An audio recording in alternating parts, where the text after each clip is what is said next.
All right, are we ready? Yes. All right, I'm going to call the TriBoard Meeting of Monday, January 12th, 2026 to order. In accordance with the requirements of the open meeting law, please be advised that this meeting is being Recording in progress. good times, and broadcast live on the Lunenburg app and on Facebook Live on the Lunenburg Public Access page. And will be uploaded to the YouTube after the meeting. If you want to join the Zoom, you can go to lunenburgma.gov, and there's links in either the school committee, finance committee, or select board, TriBoard meeting agenda. And with that, let's stand for pledge of allegiance. To the flag of the United States of America and to the republic for which it stands, one nation, under God, indivisible, with liberty and justice for all.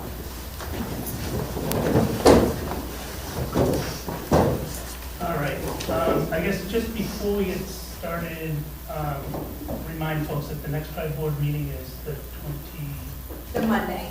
it is Monday? No, the Tuesday. Wow. Please don't do The this. 27th. What, opposite of whatever the town manager says. All right, so it's January 27th. I have it wrong in my agenda, but it is on January 27th. Where's that one? No. I drove the whole Lunenburg. Whoa, what's the? I went past town hall, I went to the library, and I was Oh, like, okay. I should call somebody. I don't know. If we're not throwing somebody out of the meeting room, that's the easier setup location. Well, we normally have it on Tuesday. So, yeah, so we should be good. We should be good. Yeah, that's right. 'Cause Okay, it's so it'll be in town hall. Town hall. All right, and you'll throw some out of it. I will. Okay. So with that, I'm getting echo. No, that's you. It's Tanya. She probably needs that same thing that I needed.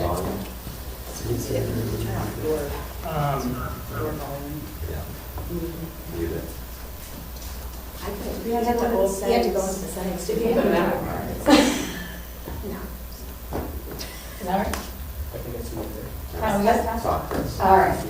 All right. All seven? Okay, good. So the first order of business then is the preliminary budget presentation under the following categories: general government, unclassified, debt service, intergovernmental.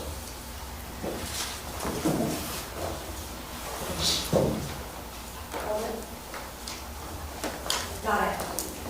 Okay, thank you, everybody.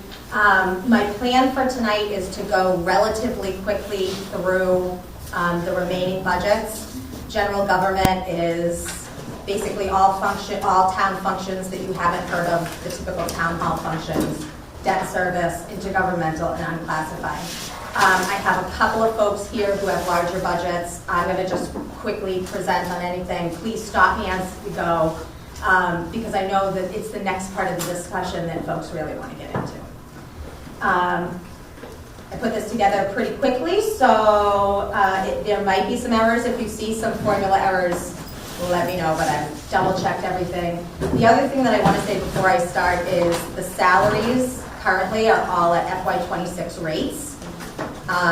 Some people have union contracts that haven't been negotiated and we haven't figured out a COLA. So everybody's rates are at the FY26.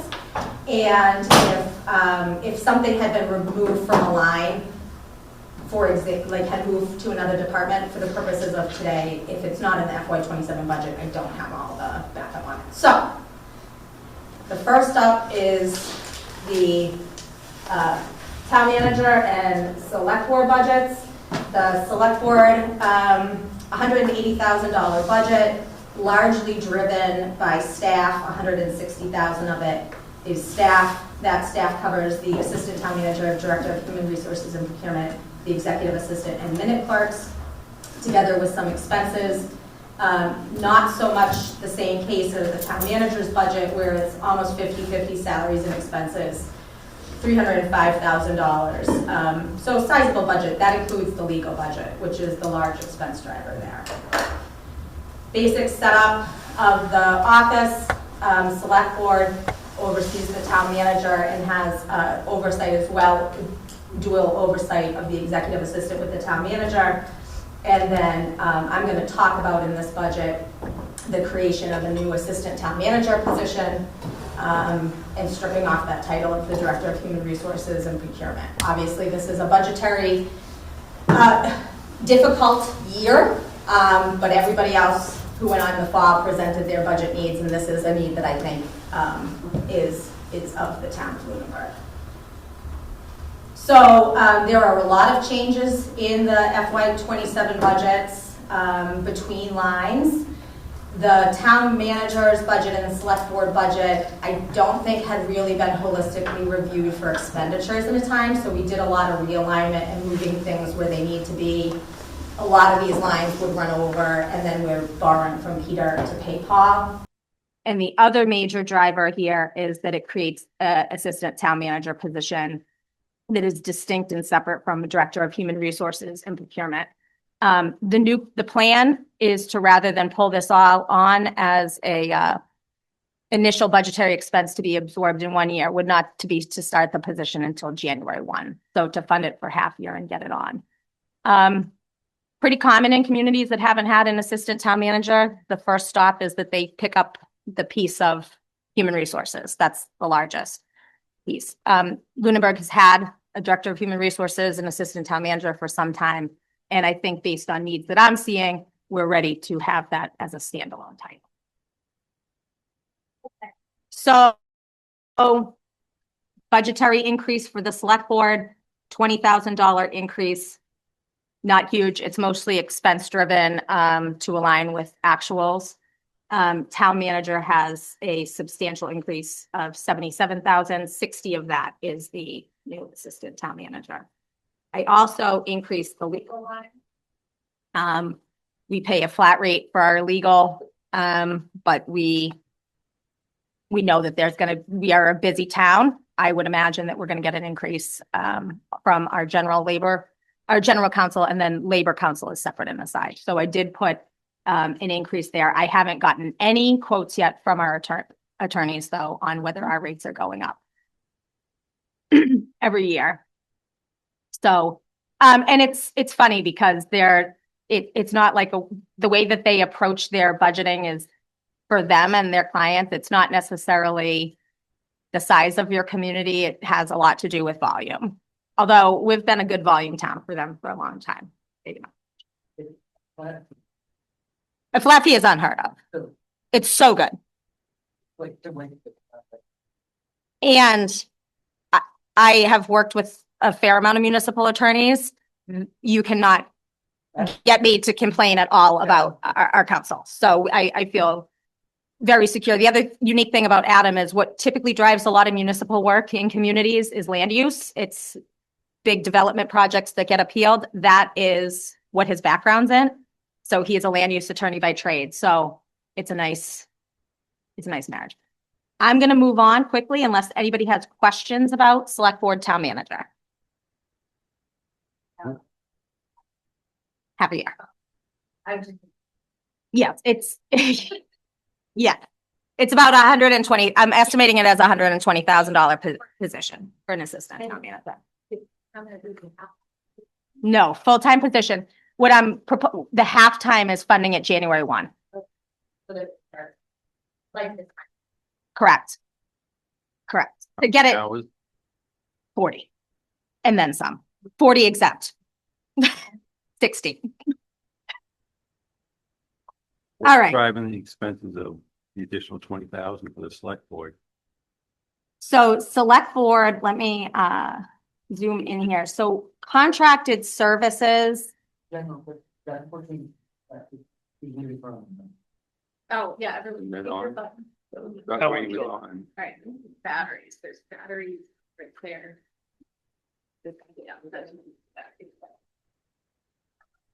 Oh, does the orange mean batteries are on? Yeah, well, if it's on solid ones, that means that's what it wants, a little time frame. There's no light on, hold it in. If it blinks things and that means. And you guys should have battery. Contracted services was a new line for the select board last year, $6,000. there's an increase in that line to 13.5. Just there's a variety of contracted services that the select board may need at any time.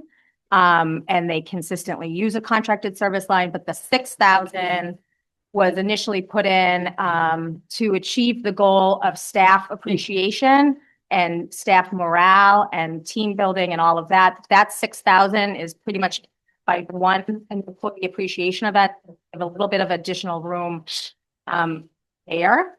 As well, I'm sorry, I'm in the wrong line. Hold on. That's sorry. Contracted services is just to give room for unforeseen things that you need to bring in a contractor for. We have no room and you're always doing it at a special town meeting. So it's not a huge increase. It's a couple $1,000s. The other, the other increase is the assistant town managers, the 60,000. Okay. So town manager, okay, accountant. This is a budget that was at 323,000 for FY26 and was heavily supplemented at the special town meeting with 160,000. I may need another supplement from FinCom reserve for finance committee members. Don't be surprised if I come to you. But that shortfall is about the departmental transition, use of outside consultants, increased hiring range for the position and under budget. I do not foresee that carrying into FY27, and I'm not going to budget around that. So that's really one time in nature, I think. Jen, I know you're using like a headhunter or someone for that position. Does that include like the possible fee for that? No, because that's within FY26. Okay. So FY20, I'm excluding anything about the transition from FY27. That fee potentially may get picked up. Reserve fund. Thank you. Okay, so the structure here is a little bit different than some of the other departments. It's largely driven by charter. The town manager appoints a finance director who oversees the accountant, the assessor, the treasurer, collector, and procurement. The accountant is appointed by the state. So the town of Bloomberg does not have two separate finance director and accountant. But that just shows how the duality of that role. So this is strict to the charter. So the financial charter is responsible for the coordination, administration, and supervision of all financial services and activities. This in all matters related to municipal financial affairs, implement and maintain uniform systems, controls, procedures for all financial activities, including school departments, and maintenance of all financial intelligence data and records, maintaining uniform budget guidelines and procedures, assist in development and preparation of budgets and spending plans, and review all contracts, grant reporting, funds, and report services. I'm only going to talk in this one about specifically the accountant, division of assets. The division of accounting is headed by a town accountant, put by the select board, is responsible for the maintenance of all financial transactions, the audit of purchase orders, receipts and disbursements, preparation of payrolls, preparation of warrants, so the payment of bills of the town, preparation of periodic reports on the status of the financial expenditures, and makes and leaves as well. We have a despite having a lot of changes in this department, and it's pretty substantial increase to the finance director position. There's a total increase of 19,000. We're able to keep that low because there's a reduction.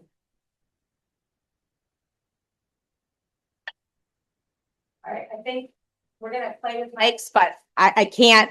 I'm not gonna be changing that ring, unfortunately. So, we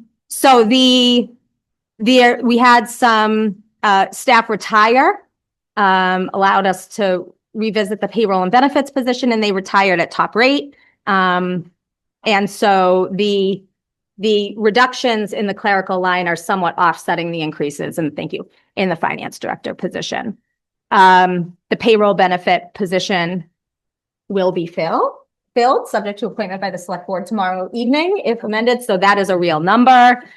And the assistant town accountant position has been filled, so that's a real number. Town accountant not filled, that may come down, we're not sure, but that's the outside of the salary. Another big cost here is the audit costs. So the audit had been under budgeted at $40,000. The actual that we're expecting is $65,000. So that's a pretty large jump. And not many other changes other than that in that department.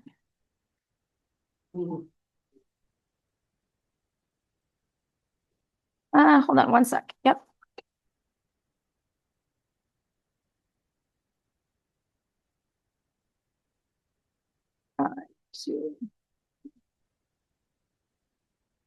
I don't have that level of detail. I really don't want to share Munis on this screen. Could you just see it when I was looking at it? I'm going to have to look for details. Yeah, so I don't have that detail right now before me without going into the department. I'm building these budgets with no finance director. Jen, can I ask you a question about the audit cost? Yes. Is the audit cost because we had previously under budgeted, or was there an actual increase in it? That's the actual cost. So $65,000 is the actual cost of the audit in FY27. And to folks that say they want a different auditor, there is essentially now we're down to 2 municipal auditors in the state of Massachusetts. It's CBiz, who has absorbed everybody. And there's Roselli and Clark, and they are not taking on new clients, and we have already reached out to them.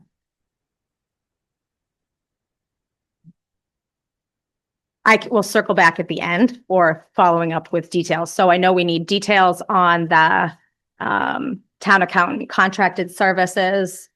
And Jay, you had asked for about select board contracted services. Okay. I was very conservative. I just don't have the recall. It's not my. Okay, treasurer collector. Not a lot of changes here other than tax title is coming into the operating budget. It lived outside. It's just moving it from one column to the other. It has no change, but it'll live inside the operating budget. That's level funded at 30,000. There is a slight salary request here, but it's finance director oversees the treasurer collector. You can have a separate treasurer and a separate collector. We have a treasurer and a collector who are one in the same person with an assistant treasurer and assistant collector underneath them. The request here driving salary is to those 36 hours, increase them to 40. The treasurer collector had both of those folks up to 40 with ARPA funds. The office was benefited from that. And so there was a request to return to that. So the treasurer collector can get to more of the tax title work and other departmental responsibilities. So the treasurer collector collects all the monies due to the town, the receipt of all the monies, the borrowing of money, and has custody of the tax title properties. So this increase is being driven by those hours. So $15,000 increase in the treasurer's budget and $10,000 increase in the collector's budget for those hours.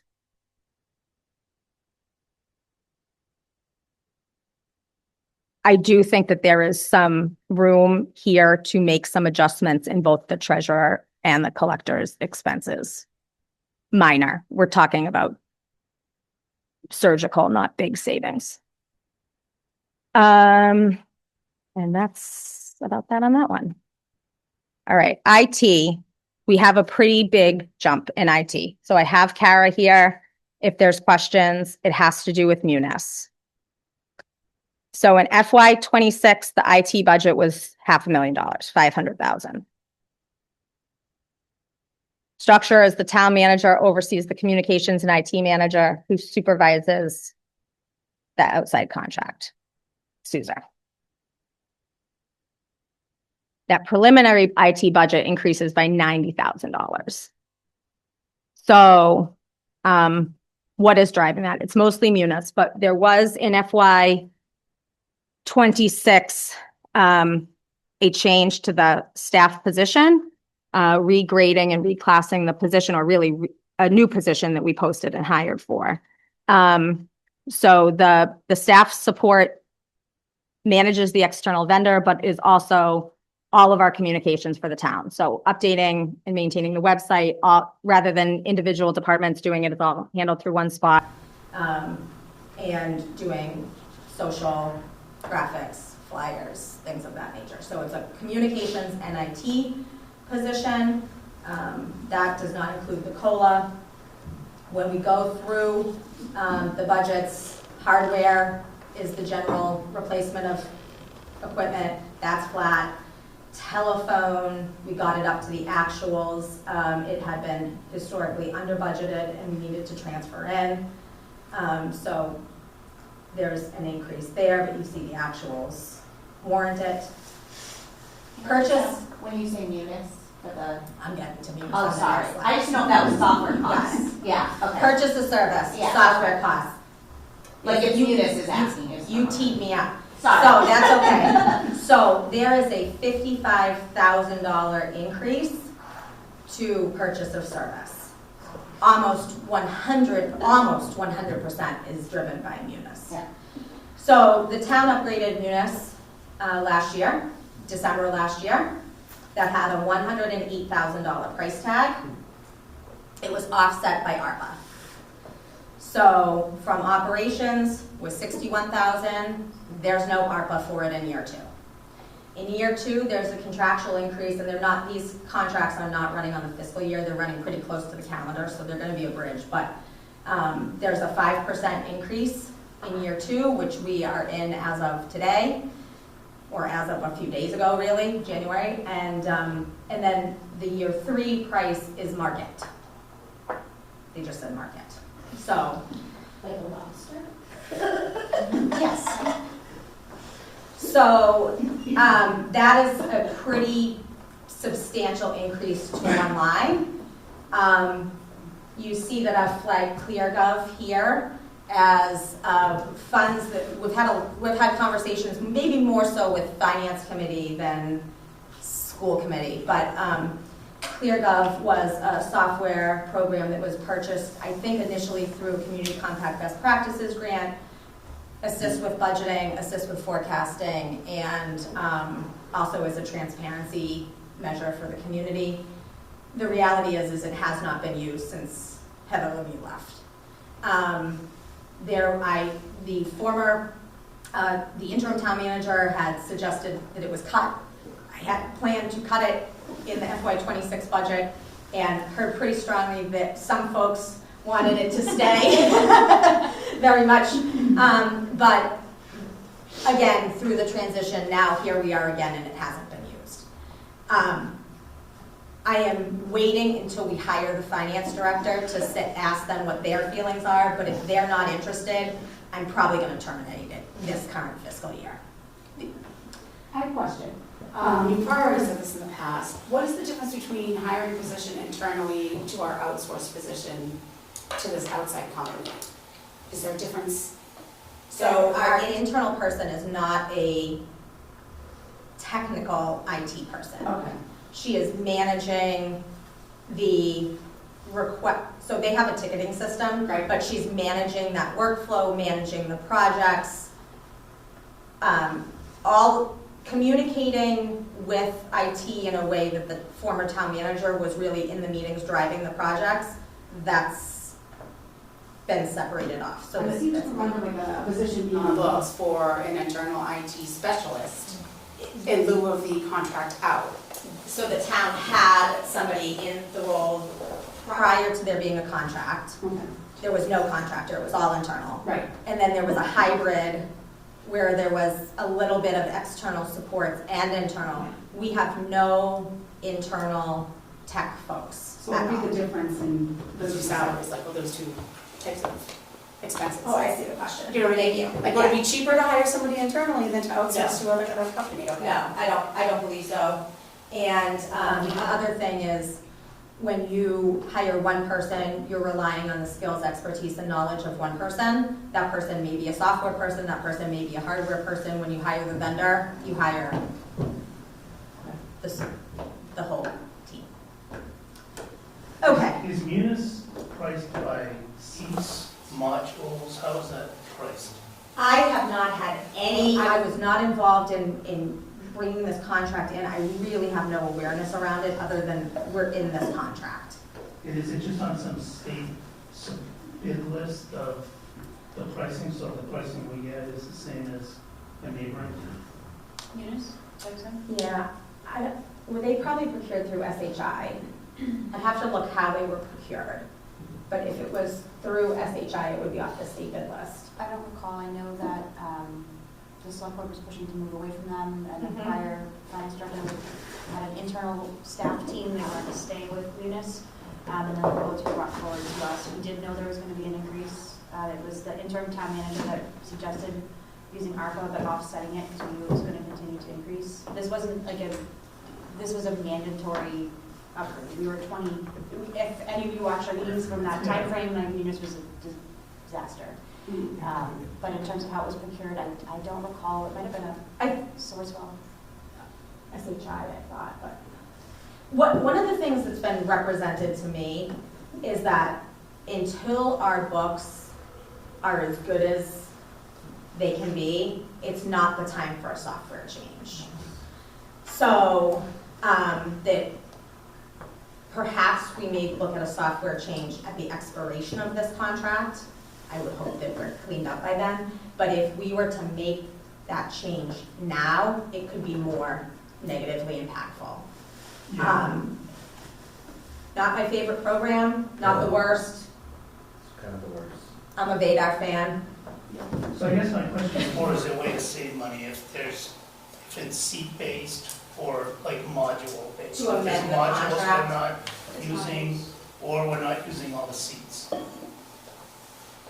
All right, we'll have a follow-up with Munis. I mean, Can we we, need what we need, I get it, but maybe Can we're we paying pare it for more down? than we need. It's modules. I know we're paying for employee self-service. We haven't used that. you're raising the blood pressure. So we use this for the accounting software, for So it's bills, payable. everything. Yeah, accounting, Munis has a lot in it. We're not paying for everything that it has, but it is doing all of our bills for sewer billing. It's not doing our property tax bills. That's set out to Kelly and Ryan. But it's the data source for everything else. All of our people are in there, all of the payroll is in there, all of that accounting is in there. And school department uses. Absolutely, yep, Yeah, yep. so it's. Yeah, and I actually asked Chris, and I remember when he started, and he actually he likes it. I mean, I don't know that he has much experience with other municipal software, because his background is more nonprofits, but he actually, it's been really helpful for the school committee. Upgraded one though. Yeah, that is true, he's using the upgraded one, but it's very helpful for the school committee, because he's been doing regular reports for us, you know. So It's not your fault. from our financial advisor, I've been advised that Munis is like your gas stove in your house. So you can use Munis, you can use the gas stove to warm up a bowl of soup. But if you're not careful, you can burn your damn house down. So it's a very robust program. It's usually used in much larger municipalities. It's a big program. Hearing no real opposition to cutting ClearGov, I'm feeling good about that. All right, contracted services with Suzer IT, this is for them, this is the $175,000. This is based on 5 days a week. As of January, I've already reduced them to 4 days a week. We're gonna see how that goes for a couple months. I'm definitely going to reduce them to 4 in the coming, no matter what, in FY27. I'm wondering if we can reduce to 3. So as we go from 5 to 4, It just started this month. We're gonna see how staff reacts and if their needs are still being met in a timely fashion. Having 5 days a week in-house IT for a municipality the size of Lunenburg is kind of unheard of. So is this like your printer doesn't? So they are 24/7 offsite. Yeah. The 5 days a week is 5 days a week on site, full time. Oh. Have an office in our building, 5 days a week. So I've reduced that as of January to 4. If we can reduce it down to 3, which I hope to eventually, regardless, I'd like to reduce down to 3 some point in FY And it's '27. one person on site? It's one person on site. That's crazy, because like, you know, at most businesses you have a help desk that you call. They have a help desk. Which doesn't always work, but I mean, every vendor. They have a help desk that is staffed in person with a real human sitting in an office that you can remote in. But because we have somebody here 5 days a week, are you gonna go to the help desk? Or are you gonna go to the person who's down the hall? Doesn't it go through tickets? It does go through tickets, but sometimes they just still walk up the stairs. And they're still gonna put that ticket in to talk to the person they know rather than to talk to the computer, through the computer. It is not, you're right, and that's why it's a culture change, right? We went from having our own person, our staff member here, to now it's an external person who's not our staff member. And now we're starting to wind that down a little bit. Would there be an option to have somebody completely off-site and have them on calls come in? That was I had to interject there. I think that's a big problem for the public safety. I was just gonna say, they're in there a lot. They're in there a lot. I think the things have gotten better with some equipment upgrades and whatnot over the years, but they deal with the body-worn cameras, Yep. with all of the equipment. Recordings, evidence. So that can be scheduled, like that can So- be scheduled, or? Sometimes it can be pretty immediate. If they need a laptop repaired in their computer. I don't think we could ever go fully off-site. So that makes me nervous if there's someone missing 2 But- days a week, what would we do? So if it's an emergency, they have to respond if it's an emergency. Yeah. If it's a paper jam, we're waiting until the next day, right? So perceived emergencies versus actual emergencies. Right, your printer doesn't work. Right. The one thing that with this is no matter what is 1 day a week will be on Fridays because that's the day that it's focused on public safety and DPW and there's no interruptions from town hall or anywhere else. Jen, what about instead of doing full days, fewer days but full days, doing more days but I don't, fewer they're fewer gonna, hours per day? they're gonna place them somewhere else. So That's not an option. would be an option. I just don't think it's gonna. I don't even know if it would save money. But What are the ticket times showing? They are the fastest, so of all of SUSAR, we have the fastest response time with our staff member has the fastest.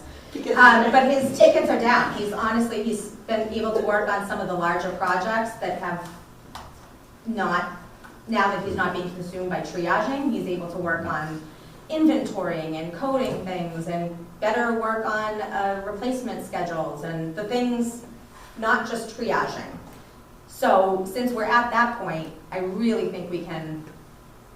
Is that because he's doing system maintenance and now it's running smoothly? That has a lot to do with it. So there was a large purchase of devices 2 years ago, 3 years ago. And so a lot of the old devices that were problematic have come offline and have been replaced. And what about networking systems? So the network has had a lot of work. The latest is to get the Adult Activity Center on the network, which we talked about with capital planning and FinCom. But they are doing regular network upgrades. Networking, like consolidating, like instead of everybody having a printer, there's a large printer that everybody directs to. I'm so glad that you asked. So already in this present fiscal year, unless you are certain departments that need really protected printing, once you are out of toner, you are out of your desktop printer. Because the toner costs more than the device, and the printing, everything about it is more expensive. So there are not many folks that need a secure printer, and so as they come on, as we run out, we can do a little sharing for a while, but we are really winding down those. And the maintenance on those. Yeah, the maintenance on them is high. So to just really, ideally, most people should be using the copier. Are we on a For the managed printing. service contract? And do they manage the phone system? So they manage the vendor that manages the phone system. That's a TPS. So the 50,000 for the phones, what is that paying? That's actual bills. That's phone bills. That's cell phone bills, townwide. That's all of the town bills for TPX and cell phones.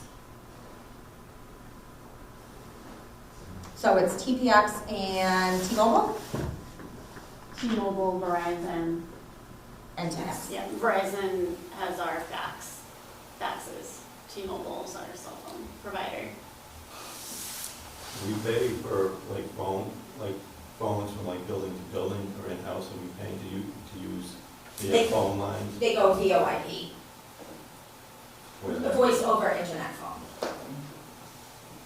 So we're paying for the VoIP service. Do we own our own phone system?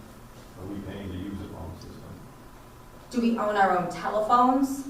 Well, the system that the network is on, to go building to building or department. I think it's just running over our regular network.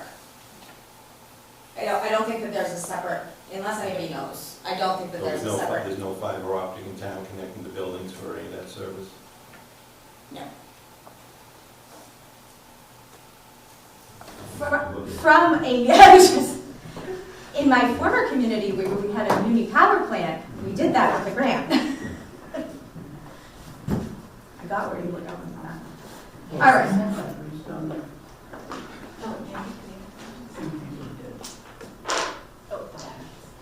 All right, so on the out years on IT, this is largely driven by those purchase services as software contracts continue to increase.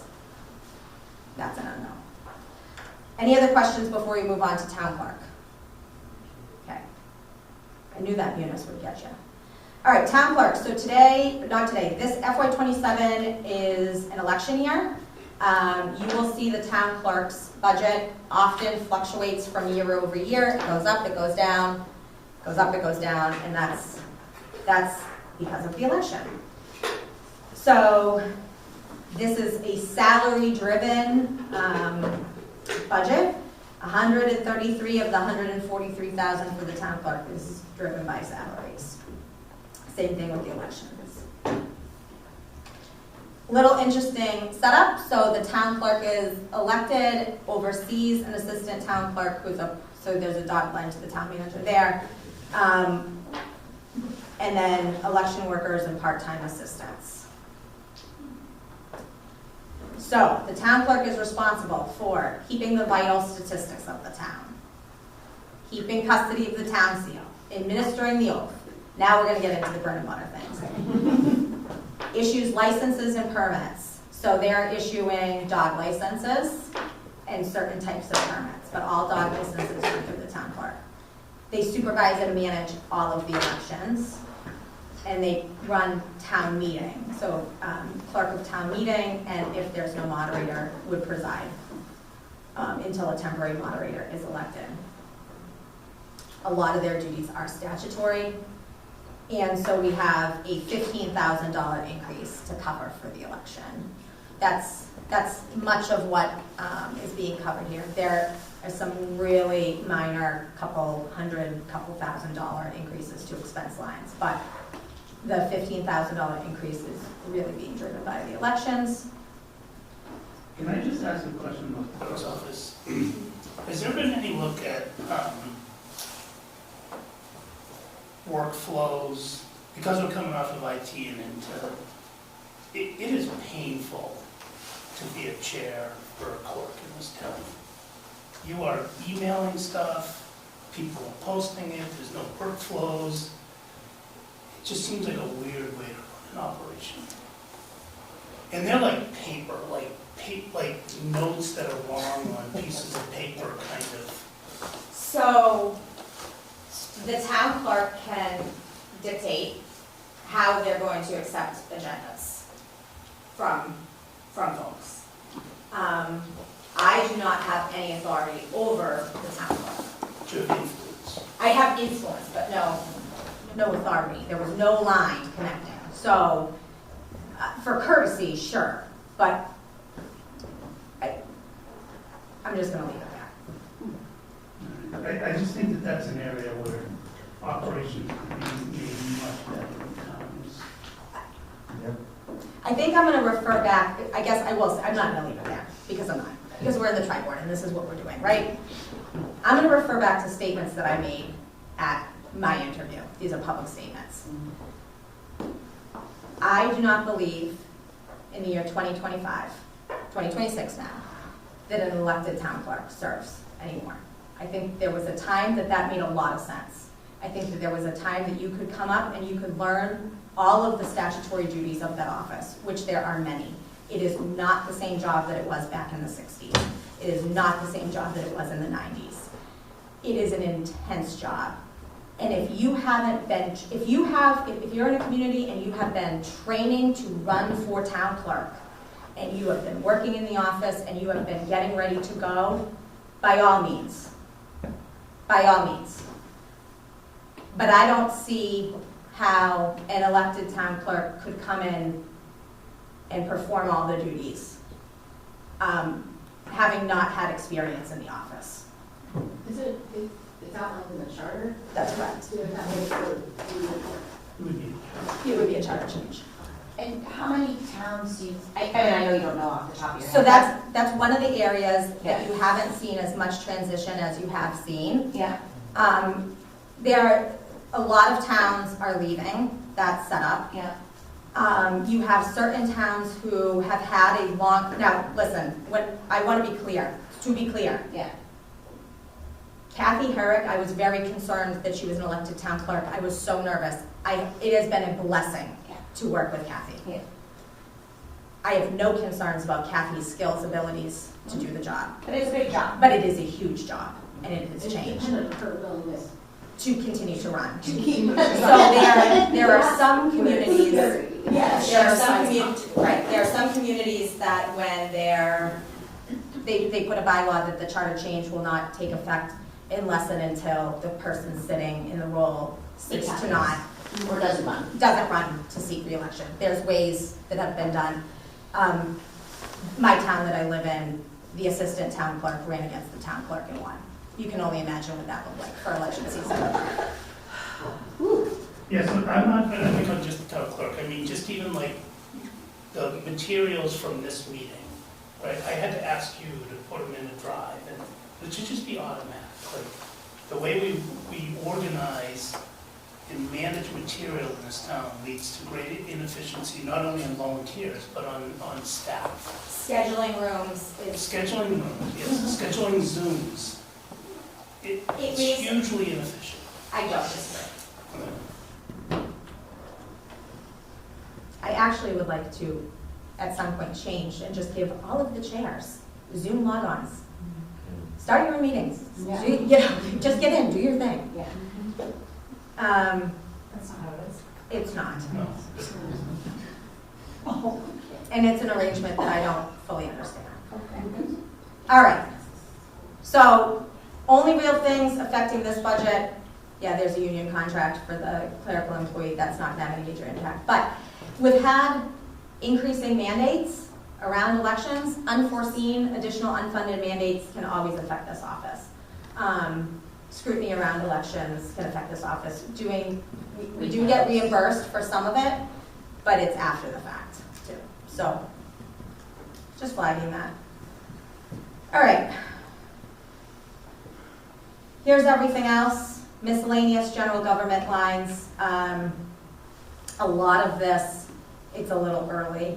I decreased the finance committee budget by $475. Yeah, that's not getting through. But to that point, it's because not a lot of, I think it was increased a couple years back when 2 members, it looks like, wanted to attend a lot of events. So there's funds here for finance committee members if you want to go to trainings and go to things. And anybody want to nerd out at the Mass Municipal Association next week? It's on Thursday and Friday.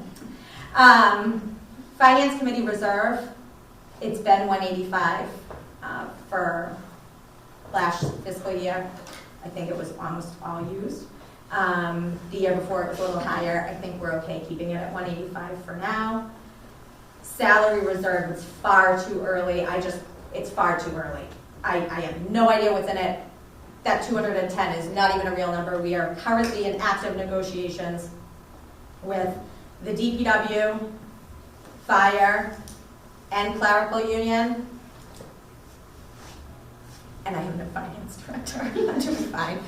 So we have those 3 active negotiations happening right now. So those would be anything that happens there, we put it in the salary reserve, right? Because we don't know what the final contract will be.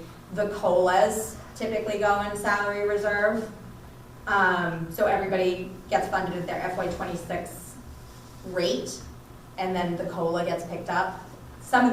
To that point, sometimes you see a big jump in people's salary, and that's because it's picking up that COLA. It wasn't on the previous year budget. And any pending contracts, so any employment contracts that are pending. Just too early right now? APDC, $500. Town report. This is a big increase. So, $7,000 from the town report to $16,000. It is not $16,000 for the town report. It is $16,000 for the town report plus the mailing for the annual town meeting booklet and not the mail itself, but the printing of the booklets for the annual town meeting and special town meeting. This has been a robbing from Peter to pay Paul, getting it budgeted. Though that's a real number.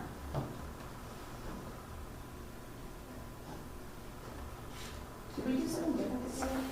We did not. There was an article. For a little while. You want it? There was an article on the special. This is like my brain, I feel like we talked about this somewhere. Does anybody have any final questions for IT? Sorry.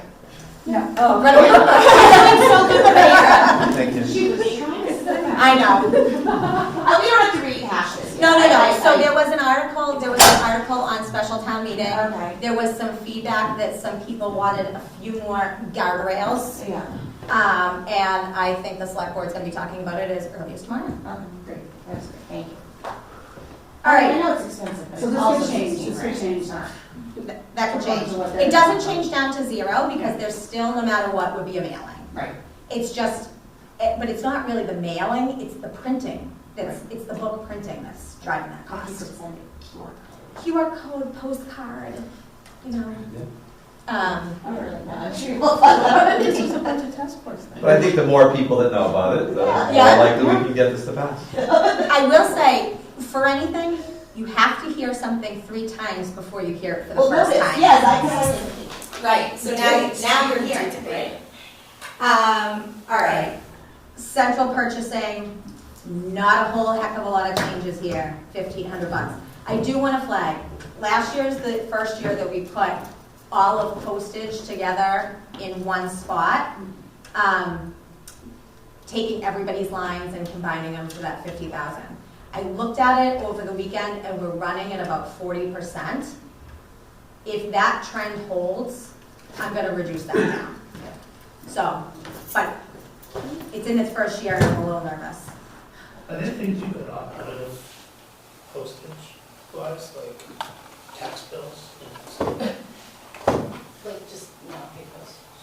No, just opt out of getting it sent in the mail and receiving an email. Oh, as a resident.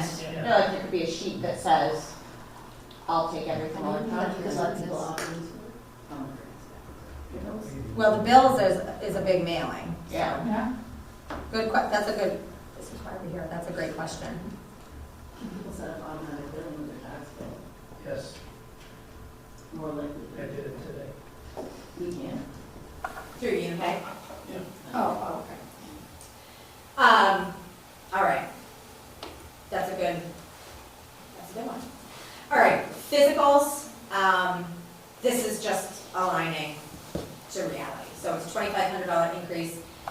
at the end of Q2, we're already at $3,200. So this is physicals for new hires coming on, drug and alcohol testing, Police, fire. police. Police, fire, Yep. DPW annuals, no, they take care of that in their operating budget, Okay. but for new hires. All right, and then there's a little bit of Why money. can't health insurance? This is not medically necessary, it's something. You get a physical every year. That was a great answer though. It's not medically necessary. Right, it's we're requiring them to get physicals. They wouldn't be getting it if they weren't being hired, and it's not something And it's a pre-employment physical, it's very much not. Well, this is only pre-employment. And for police fire, it's a little heightened scrutiny, they check lungs, heart, psych, there's more there. Theirs are more expensive. And there is a small amount of funds also for health-related items in police and fire, in there, that. You know what I'm talking about? Like $6,000, it might be under the fire, it might live under fire. Okay, there's a small amount of money elsewhere, couple $1,000. And that's where we have been going to, it is the injury leave, Okay. which is not, it's not really what that's for. All right, debt service, I am not anywhere near an expert in municipal debt. However, you will see that we are going down, we are paying less and less money each year. So we had a big reduction last year, which helped the budget a lot. This year it's not as big, it's 10,000, but you want your debt to be level. The budget will absorb that delta. It's just gonna happen, it already has. And it's gonna get redirected towards operations. And then when you get a borrowing, you need to redirect it back, So can we just quickly, we talked about this at school committee the other day a little bit, is exempt versus non-exempt borrowing. So is this number both? So we used it as like is this 2.5 borrowing and not 2.5 borrowing? Is there any that's not 2.5? I don't think we have anything left for inside debt. Is that what they call it? I just was trying to, so like anything that would add. Non-exempt. Non-exempt, okay, So- so anything that we would add to this would have to be an override? No. So usually, the cutoff is really the price point. So if you have a smaller project and you have capacity, you're gonna use your regular debt capacity that you don't need. You don't need to go out for an exemption. But what is that number? So to be clear on this though, it's not 2.5 override, it's an Exemption. exemption. Operates similarly, but it's not a Prop 2.5, that's right. It's Prop It's not 2.5 is forever. permanent. Yeah. A debt exclusion on its face is not permanent. Yeah. Perfect debt planning is that as soon as one falls off, you're putting another one in its place, so that the taxpayer doesn't have the wild fluctuations, I'm paying, I'm not paying, I'm paying. So you wanna keep it I level. understand that, I guess what I'm just trying to really understand is what situations. For the track? Yeah, I mean, for the track So- or other things, I'm just trying to like, You're in- what situations are we spending money on debt that didn't go through the exemption process?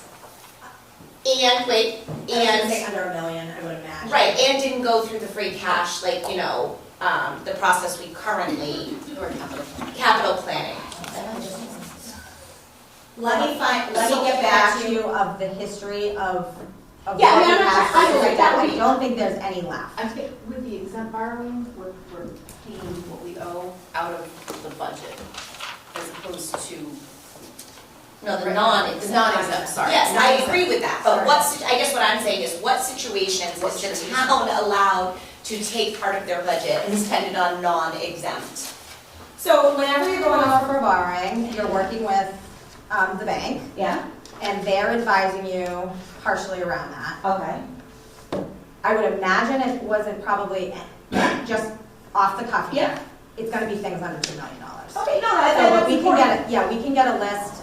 Do you remember any off the top that were Well, so it makes sense to me, people have had a fire truck before, which I know a fire truck doesn't cost $2 million, but like a fire truck is something we might borrow for. Yeah, you might borrow for a $600,000 truck. Right, because that's something we may not have the money to pay for out of the free cash pool that we do the other But projects. and then the exempted debt, the track is definitely in that, It's gonna need to be an exempt. yeah. And there's already the turf, when is the turf field one rolled off? It's right there. It says No, turf that's- field. That's the one.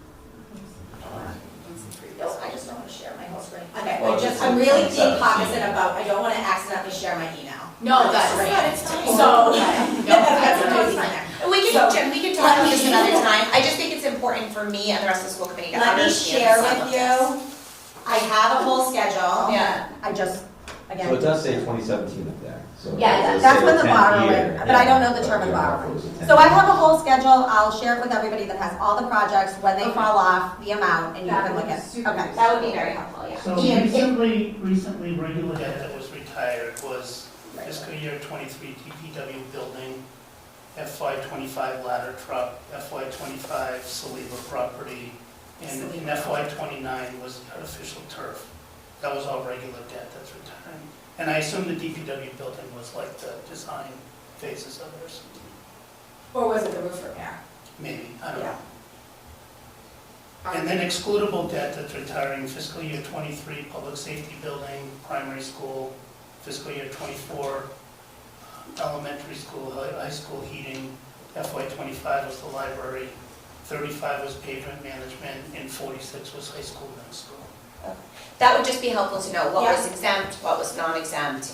Because this was a conversation a few years ago around just the building in the center, the possible new town hall, and I think I would just like to understand better. If any group is getting really active Yeah, about borrowing, yeah. we want to be looping in the bank. Yeah, I mean, we Because aren't they- really, but- but I just, yeah, Earlier, because they can really help. okay. Alright, maybe we should meet with you, so we're not taking up time during this time. Yeah, that's fine, I can just. I think this is a pretty important topic for Okay. this board to talk about. The debt, the planning, In detail, yeah. yeah. Oh, yeah, no, we do wanna So, talk about the track. But I don't think that planning for the future of the debt is gonna happen. That's fine, but this Yeah. board should collaborate on it. Right, so that we don't have what happened at May Town meeting, where we bring competing projects and we end up with 0 projects. Okay, we've done the analysis that Marshall Park, municipal Right. building, and a new Turkey Hill could have all been done and stayed within our policy limits. The Turkey Hill renovation, not a new one. Depending on timing, not a new one. It could have They want to do that. Yeah. been. That window is starting to close. so we're anticipating putting, Because, okay. go ahead. We're anticipating putting in a proposal for MSBA funding next fall. Will the window close before then? Accelerated repair No. or full? No, the accelerated repair is only every other year. It doesn't have to be a new building, it can be a repair, it's just not the accelerated. So when I talked to the MSBA, I just chatted with someone who was there. He basically told me it sounded like Turkey Hill wouldn't qualify for the accelerated repair program, because the accelerated repair program is more like you have to replace the boiler, or you might need a new roof. But you might kind of need one thing, do you know what I mean? And the Turkey Hill probably needs more than one thing. It's on a 2-year cycle. Just the accelerated repair program, there's 2 different types of programs. They run the other program annually. And Dr. Fortuna advised us that we really want to have a good proposal, and she felt like this year was not capable of putting that together, but that is on our plan for next year. They help you go through the entire planning process. And then it's but you're about 5+ years before you. Oh, yeah, get that absolutely, yeah, Yeah. we know that. Will the window close? If you go out and another project gets in, we're still where we were last year. Yeah. It's if it's the municipal building projects, if they linger and they get too close to the Turkey Hill project, So I think I think there was a strategic staggering that folks were trying to accomplish last year by getting those in when they got them in, so that Turkey Hill would have its time Yes, when I it was think, ready. I think the thing is, for me, and that's why I'm asking so many questions, is I just want to fully understand how the debt service payments apply under the current budget, because my understanding of a exemption is when you have an exemption, the exemption raises the money to pay the debt service. So like, why does, I'm sorry, why does it matter to have debt service payments under the levy limit? Because isn't when you're going for a debt exclusion, you're actually asking the town to pay that percentage is already over the levy limit. You're asking them to pay above and beyond The levy limit. So when you're figuring that out, so if the project is $20 million, is some of that money gonna be in the area under the levy limit? That's a question I can't answer. Okay, but so this is where I think I need to fully want to understand, because to me, if you're going out to bid for a $20 million building, and the reason we need to have an exemption is because we can't pay for the debt under the levy limit, right? Then why does it matter? What debt are we paying for? Is it because, and those things should fall off. So if things are falling off, we shouldn't have. You're paying for a portion of it is anyone else on? No, I get it. Are you when we well, get to the revenue, Right. you'll see where the excluded debt gets added to the revenue. Right, But I get, okay, but I'm saying for the whole group. I cannot, I am not your debt person. That's totally So- fine, but I guess I'm saying to the entire group, I think part of the argument that was made last year about the town hall, to me, right? If some of it is money that we have already voted on under the levy limit, is that what you're saying, right? Because you're saying it's falling off, so we gotta fill that hole. But my understanding is if it's exempt, then you're already dropping that debt, because that. No, so you don't want exempt debt to be wildly fluctuating. You don't want, because folks, when they get their tax bill, they get their tax bill. They don't care that a portion of it is for property taxes and a portion of it is for a building. It's their tax bill. It's all in one. You want it to be level. So if you have a period of borrowing that falls off, they're going to have a great relief. Their tax bill, they're going to have a big reduction. And then all of a sudden you're throwing a project on and you're going to affect their tax bill and it's going to go up. You're trying to get that tax bill to be level. So I think that's two things we're talking about though, right? Because when you say things are falling off and we're spending that money on reoccurring costs, those must be things that are exempt, non-exempt, because the only reason we would have that levy limit ability is if there are projects that are under $2 million. Yes. Am I More or less. But I do not want to erroneously say, more or less, yes. Okay. So, because I think that's two different things. So when we're presenting and we're saying we need to build a new building because, we're gonna lose this part of the levy limit, that's actually not, that's how I was hearing it, and that's actually not what's happening, because the levy limit is only set to specific projects. So these are all excluded debt. Okay? Right, so when So we are servicing these at the rate of, we are servicing these at $1,553,000. Right, but we can't spend that money on reoccurring costs once that debt leaves. Hold on. So we're servicing these loans here. And they're exempt. They're exempt. When we talk about revenue, you're going to see where the benefit of this service gets added to the levy limit. I'm just going to ask you to put a pin in it. When we get to that, hopefully you can see, but we're servicing these inside the budget. I think to summarize though, simply put, there's three ways of funding large purchases. One is through the capital plan. One is through short-term borrowing within the levy. And the third we typically use for large projects, which is an exclusion. And you just want to have all those tools available for you based on your fiscal situation. So if you were to borrow for something like a ladder truck, you might want to do that over a 5-year period or something like that within the levy if you can. I'm going to skip to. Right, so what I'm saying is, the public safety, the new town hall, if we built a new town hall, it's not filling the non-exempt debt. So I want to share with you a slide that I hope will help. But it really is taking stuff out of order.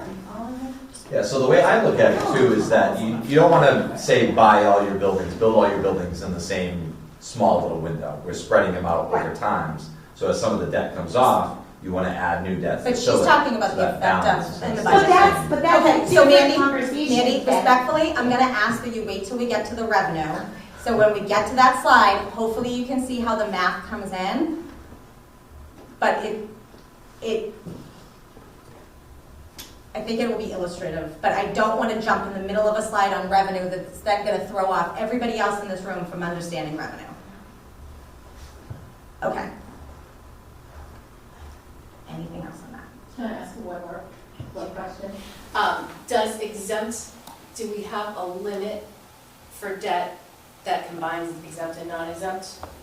There's a policy that drives the whole thing. So it's a policy. There's also capacity. You can't borrow more, right? Okay, that's okay. Not that I You think can't- we're going to. You can't be out borrowing, there's a limit that they're going to allow you to borrow, no different than your home. Yep. Right. But we're not there. Oh, far from it. Do you think we're leveraging the exempt debt, the non-exempt debt appropriately?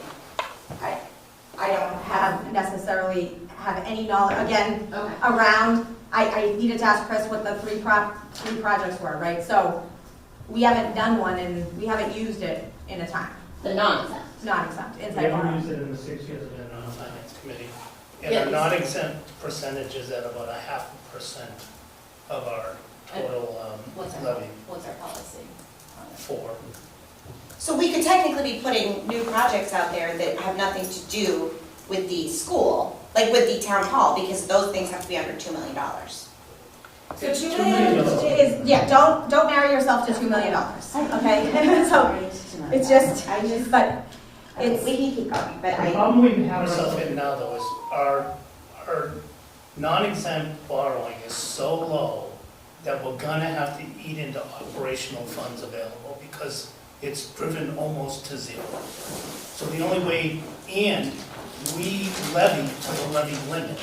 You don't have to levy to the levy limit. You can tax below the levy limit.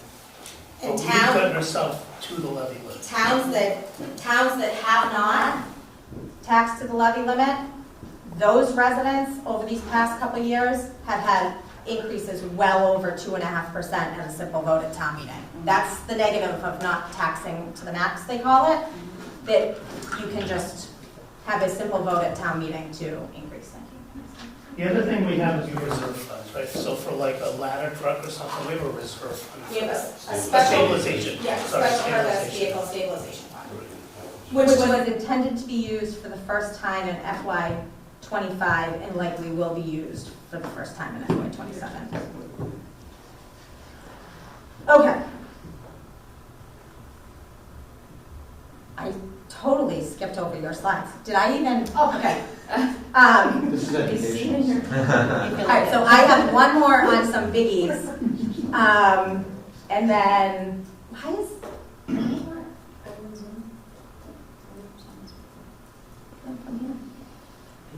Thank you so much. I'm looking at 2 versions. Okay. Intergovernmental. This is just a way that we were counting things, okay? We were counting state assessments in intergovernmental. We're just going to take it off the top of revenue. It's not going to show in the expenditure sheet. This is not a reduction. This is not anything. This is just a rearranging of debt shares in a way that makes sense. We do not need to appropriate state assessments. So this is a huge drop. It's not really a drop. You're not actually seeing it because I said I was going to zero out lines. I zeroed out state assessment. Okay. Worcester County Regional is the biggest and really only driver in intergovernmental at $240,000. So that's a 10% increase for our retirement. That is a non-discretionary increase. Workers' comp, unemployment, and liability insurance are all keeping flat for now. And I think that we're able to keep them flat. Okay, Brian, I'm gonna stop my, I must have deleted yours from my slideshow. Oh my. I'm gonna stop mine, I'm gonna let you jump in, and then we'll go to revenue, and hopefully that will tie it together for you.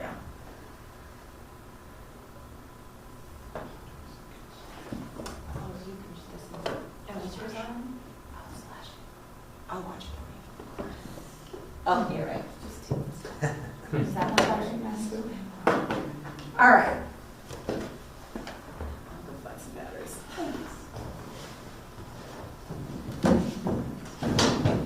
They got a battery on these, pretty high. Oh, they're terrible. I feel like this is what we want.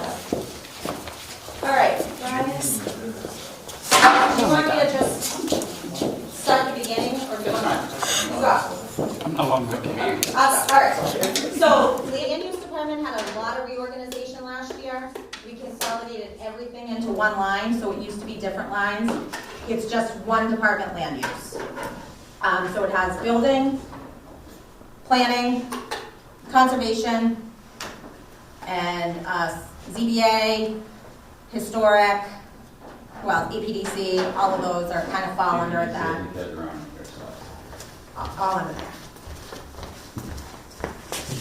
Structure. Town manager appoints building commissioner, conservation agent, and director of planning and economic development. Director of planning and economic development answers and serves at the pleasure, to an extent, of the planning board. Same conservation agent serves the Concom, and building commissioner serves the ZBA. Building commissioner oversees one full-time administrative assistant and part-time inspectors. Conservation agent has a part-time 10-hour-a-week person, and planning director oversees one admin. A lot of new hires here. Brian, talk about the building departmental activity. Okay, I can jump right to it. So you're gonna see numbers up there, which I was actually updating during this meeting, because I'm getting feedback from the planning board tonight on projects. 35 minutes? 35 went down to 24.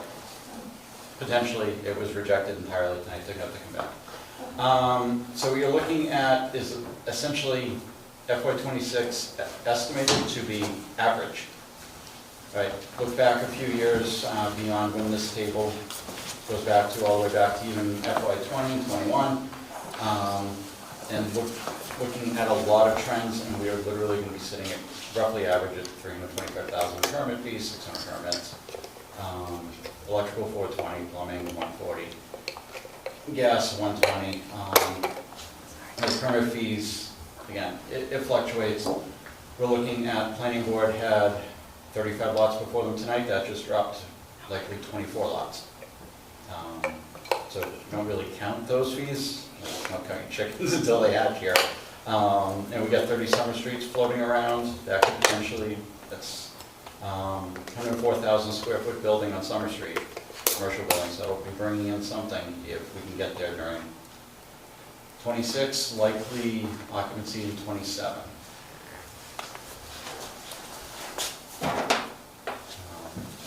You're looking, again, we're pretty much running average on volume in planning, conservation, and ZBA.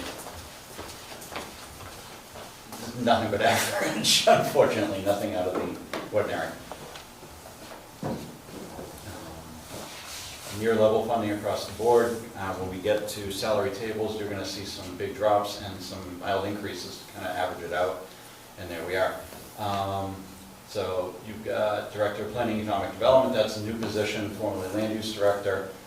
That goes from 106 to 112. New position, however, that would have been technically what the previous position was anyway, so we're not, can't really call it a jump. Myself, we're talking SAP increase. Salaries clerical, you see a drop in there. What you see is the retirement of a very long-serving employee and elimination of the ZBA clerical line item as well. Technology being what it is, we're able to get rid of some of the stuff, consolidate, streamline using OpenGov in particular, so you can bring in office what you were doing outside of the office before in terms of ZBA. Salary staff, that is our alternate inspector, alternate building commissioner, alternate inspectors, or if one of our plumbing or electrical inspectors has to inspect this building for something. We don't charge permit fees, they don't get paid, so we get paid out of that line item. It can fluctuate anywhere from, we might only use 900 to we can use the full 5,000 any fiscal year. If I'm out for a period of time, you're gonna need an alternate. If I'm not out, you really don't need it. Longevity dropped off entirely. That was that long-standing employee, Lisa Norman, then still helping us out at least. Mileage stipend is me. You get the use of my truck out of that. Other than that, all expenses stayed level. When you look at some of these line items, you've got, for example, meetings in schools seems like a large number until you realize there's over 20 volunteers and staff sharing a pool for trainings. So you've got myself, you've got a planning director, you've got a conservation agent, we all do continuing ed, you've got brand new conservation commission members, they need to come in, they've got MACC training that will eat into that during fiscal year. New admins right now, both of them are doing planning type trainings online. They're $35 per class, and I get 2 of them. One signed up for 10, but they need it. They're not familiar with the stuff. So again, you've got over 20 volunteers and staff just eating off of one line item there. So despite the fact that a third of the budget, it's serving a lot of people. Everything else is fairly straightforward. Not much you can touch with advertising and statutory. Office supplies, again, you're splitting across 3 departments. Uniforms split technically between building and conservation. Dues memberships, that's so we can get into our trainings. And this department, more than probably any other department, is driven by outside economic factors. Good, positively and negatively. Economy is doing well. He's busy, he's ramping up, he might need additional folks to do inspections. If we get a lot of big, let's say 40B projects coming in simultaneously, if you have a lot of big industrial. Conversely, if nobody's building, then we want to look at perhaps some sensible contractions. We end up very complaint-based when people aren't building, suddenly we're doing a lot of zoning enforcement. Correct. But the realignment of this department into one budget has provided for incredible flexibility within this fiscal year, and I think has been great. I actually was talking to the treasurer collector today. I want to do the same thing there, is not have a treasurer budget and a collector budget, have a budget for the treasurer collector. It just provides flexibility to transfer between those little lines where each department's carrying $1,000 for office supplies. How about $3,000, and rather than have to transfer them between departments, which is not always easy and has to only be done at the end of the year. Okay. Everybody's favorite part now. Or not.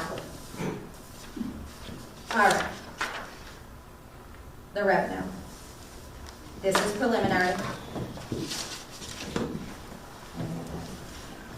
It's not good.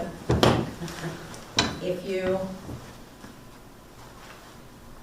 you looked ahead.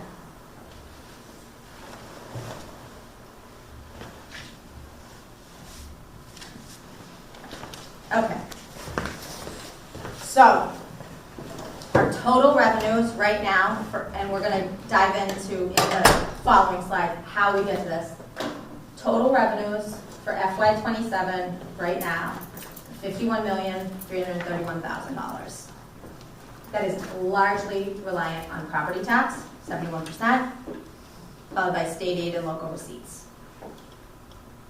Are you assuming level state aid? We'll get there.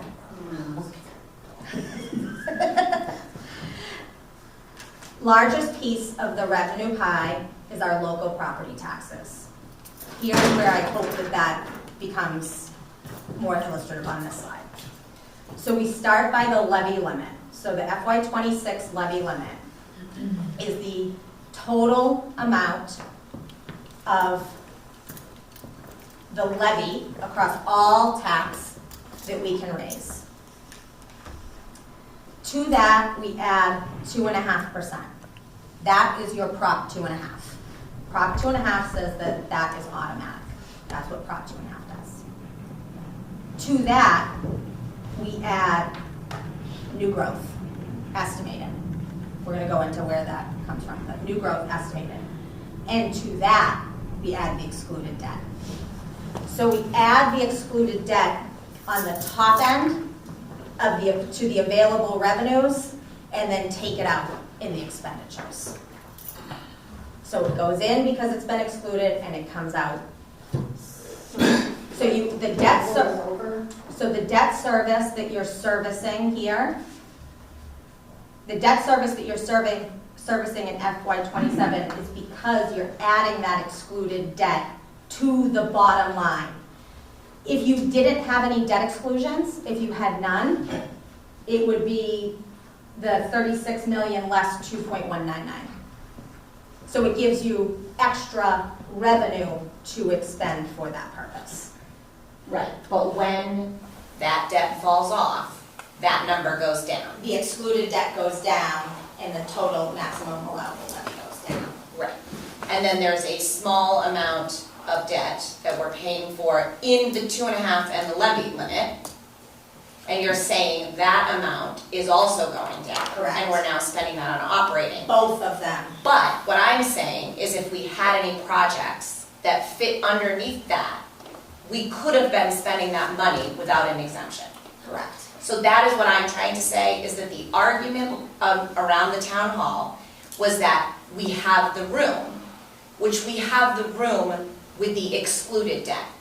That's Correct. not operating funds. It's excluded debt. It's excluded debt. Right. So when we also say we are using too many of our operating funds, not paying on debt, that is a separate bucket of money. It's that we could technically be, if we were organized as a town and we wanted to spend that money on some smaller projects, we could have been doing that. So there's two problems on the debt front. There's one, that on the excluded side, we haven't taken on a new project. Right. But it shouldn't be confused with the problem that we haven't taken on new projects under the non-excluded either, because that debt is falling off. So what I guess I'm trying to say is, Both are falling off. when we're talking about this, we should be very clear that the non-excluded debt, those are smaller projects that we have not been funding, and that's why there's a problem with spending that on the operating budget. That is the spending on the operating. It is not the excluded debt. That is not a problem spending that on the operating budget, because that goes away. That goes away. You're only being able, so this is what I was trying to say in that long, Yeah, but right? Because that's two different buckets of money. So But I you just think, need to see how it gets added to the bottom line. But So I we're think- adding the exclusion to the bottom line. Right. It's not that it comes from an out, it's added to the total right, so expenditures. what I'm that saying we is draw. when we're making an argument to the town for whatever we're looking for, whether it be excluded debt or whatever, I think we need to be clear in our language about what that means when we go around saying there's room for this project. So there is room for excluded, I think what I heard is people were talking about, in the spring, was there was room for the excluded projects in, not really to do with the debt service on the inside borrowing, but it was planning to time projects because there was excluded debt falling off. And the reason, Yes. but the reason you would want to do that, I think you made a good argument earlier, it's because you don't want people's property tax bills to go up and down. You don't want It's them not to that you're spending that excluded debt money on operating. I just think that's where I think we need to be clear, right? Because then earlier today, you did say, well, we're spending our operating budget because our debt is falling off, So that's, which is another problem that we should be addressing, right? But there's an entirely different, there would be an entirely different solution to that. The select board could say, we don't want to, we want to keep our non-excluded debt, right? And go to the finance committee and say, is there things we want to be borrowing for in the non-excluded area? I don't even know if that's a select board thing. Well, I don't even really know, but someone has to decide that, or it could go to town meeting, but it doesn't have to go through the excluded process. It still has to go to town meeting. Right, exactly, but it could be on the, whatever. Part of the omnibus budget. Exactly. But the original borrowing is a standalone article, right, usually, yeah. But it's not an exclusion. It's not an exclusion. Right. And so, for those that might be listening at home, other than the servicing it where it's serviced, the excluded debt requires more than just the town meeting Yes, vote. it It includes requires the- the ballot. The ballot box, yeah. Yeah. Okay, All right, thank you. so this is the starting point. This is the max of the levy. Okay? So that's our property tax. Wait, did I put these out? Yeah, I haven't. Oh, no, okay, sorry. So of that, the new growth. What is new growth? I heard some real misinformation recently on new growth. New growth does include not only new construction, but renovations, and it does not include regular repairs, but if you're adding additions, if you are adding a deck where there once was not one, if you're adding rooms where there was once not, that is new growth. It's adding, but it's not value that's added by regular market forces, and it's not value add. I had a really rundown bad roof, and now I've got a replaced roof. That is not, it's still the roof. However, I had a deck that I've now enclosed and as a 4-season room. Now you've added value. Or you made bigger. Or you've made it bigger, or you've added addition. That's new growth. So it's new construction from ground up or additions. How does it take into account, because the new growth doesn't include if your house that was worth 200,000 is now worth 400,000. But Correct. if you add on another bedroom, that, how do they value that? It's the value of the new bedroom based on its current value. It's the fair and equitable, full and fair market value of your additional bedroom. The state has formulas. on Our that. assessors. Okay. Is that based on the current assessments of housing prices? So the assessments need to be within 90 and 110% of the actual. So it's really to get it as close to reality. So that part of it does benefit from fluctuations. What benefits from fluctuations, your property values Yeah. increasing does not affect new growth. Okay. It does not affect new growth. But the value of your addition is based on the current market value. The percent of the pie you pay is what happens. Okay. All right. I did not update this for today. This is from last year. On the right-hand side is actuals for new growth. On the left-hand side is estimated. What happened in 2024? So those were higher because they picked up things that were missed in 2022 and 2023. Those are arbitrarily high. Last year, we had new growth estimated at 400. Actual new growth came in at 518. That's pretty good. You want to be conservative. You don't want to miss. And you don't want to be real. You do not, I would be a little upset if we had estimated new growth at 500 and it came in at 518. Yeah. 2023, real good. Yeah. Right on. All right. So then the next smallest piece of the pie, oh wait, why did these go out? What happened here? Hold on. Where's my state? Hold on, where's my state aid slide? Hold on. Hold on. It's in the separate. It's in what? You know how you sent us the individual? It's in there. Yeah, let me just change slideshows. Hold on. That's fine. It is like stated? Oh, yeah, it's blank. I have a whole slide there. Okay. I don't know where that slide went, so. Yeah, that one. So I feel like that's a really So it's level. interesting one. It's not interesting, actually. It's just level. Because, so, let me go back to state aid. State aid, right now, at 11,244,422, that is our actual state aid from this current fiscal year. That's FY26 actuals. So that's chapter 70, that's the charter sheet number? That's the charter sheet. Okay. So that includes education, unrestricted government aid. It includes the funding that goes directly to the library. It includes school choice, it includes veterans, all of that. I'm going to leave this as is, probably until we see the House budget. What are your, I don't feel great. really? I don't. I'm concerned about the state is not feeling that revenues are strong, and they're gonna get into a protective positioning. We're drowning here though, like. I get it, but I don't think that they're gonna, I mean, they just spent $250 million on healthcare, which I was not, I mean, I get why, but they spent it on filling the tax credit issues that the feds didn't. They have been spending more money on Medicaid, which is not great for the towns.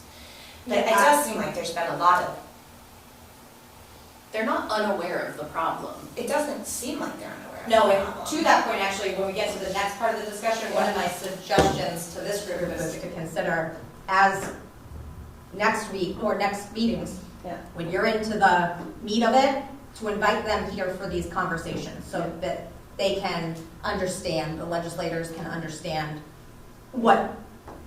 how big these gaps actually are. I think it's been talked about incessantly. I would assume that the state legislature is aware. You never assume with them, but. There are towns drowning. One of our reps told us 3 years ago, you need to just raise taxes. We have no will to do anything, but just raise taxes. And then just drive out the people that can't afford it because we don't, I just. That's what he said to us, point blank. I mean, that's. Now on this slide where it says that 22% for state aid, is that comparable to the perfect storm report where it has the nationwide states typically? I don't recall what the nationwide was. 31% nationwide is what the states get from, the municipalities get from states. Okay, so then it would be under that. I mean, that speaks directly to the problem that's bankrupting the towns, cities and towns. Well, and in a community like Lunenburg, and that big green piece of the pie, that's largely being supported by residential. Right. So it's homeowners. We don't have a bad commercial industrial base. It's not as bad as some towns. Some towns that have really shut their doors, they're really suffering. Yeah. But we're relying on the resident more than the business. It would be nice if we could invite our legislators to the next meeting to, I don't know, witness this. That's kind of what I bear witness to the discussion. That's where I was at. How do we do that? When we looked at this in the budget task force, we found that there wasn't enough of a business tax base to support a split revenue, split tax. You are correct. Okay, I was just gonna ask, because you weren't here, and I wanted to know what you were thinking. I actually just read that one of our abutting communities, who has even less business than us, just voted last week, I think, to split their rate. And I can't imagine why anybody would go and now do business there. Lancaster. Split their rate. We're not the only ones So- in this situation. No, so, and for a split rate, you want to be thinking about splitting the rate if people are coming to your community with their business and they don't care what your taxes are. They're coming there because you have the workforce, you have the infrastructure, you have the proximity. I'm thinking inside 95 belt, right?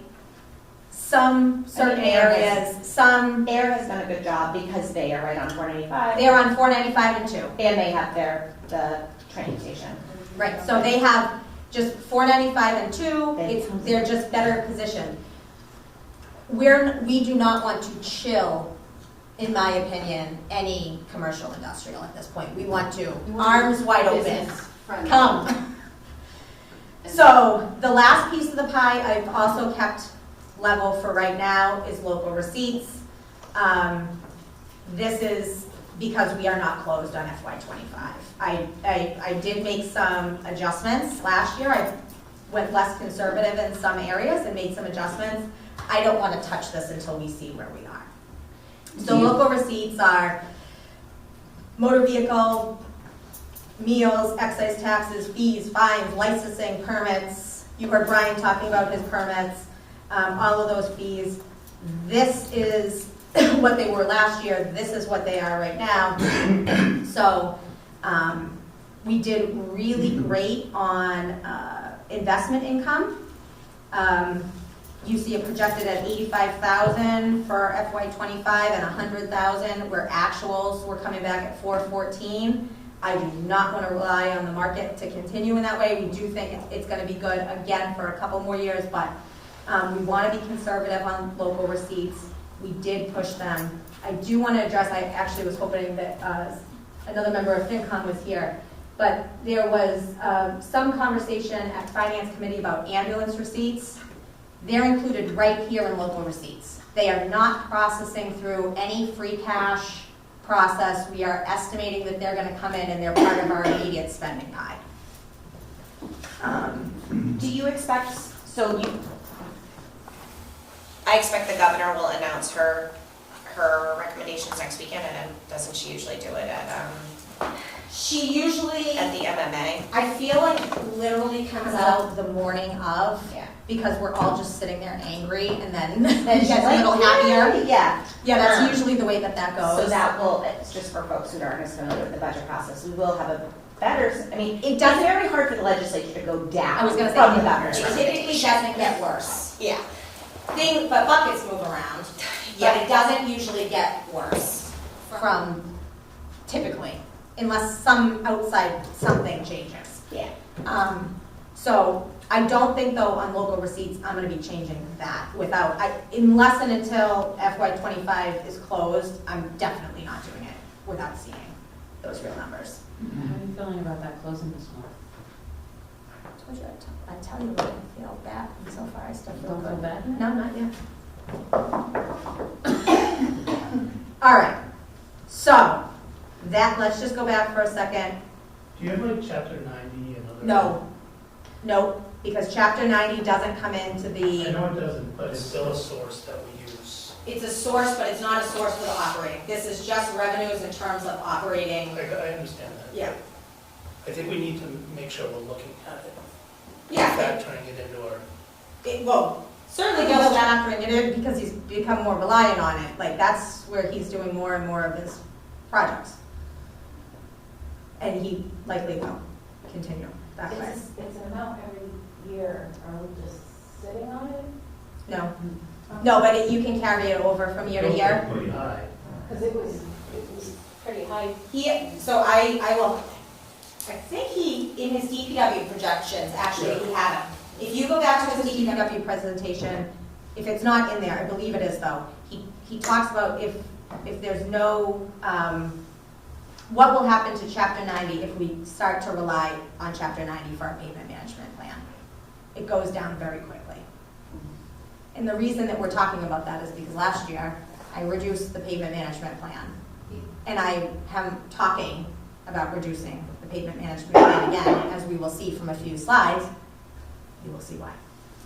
So, Can I go back to new growth for a second? Are you estimating that at 400? so the assessors have estimated it at 400. Based on, and they did check in with Brian too, and he feels okay at that number. The shift has been from new construction to a lot of renos. But a lot of renos, although more work for him, it's the same amount of receipts at the end. I gotta think it's, you need a lot more renos to have the new growth, a new build, new house, new something. Yeah, he's fairly confident with this. So, and she thinks I'm worried it's it's too high, because last year, I mean, This was a lot last year. 518, well, we estimated 400. and we estimated at 400.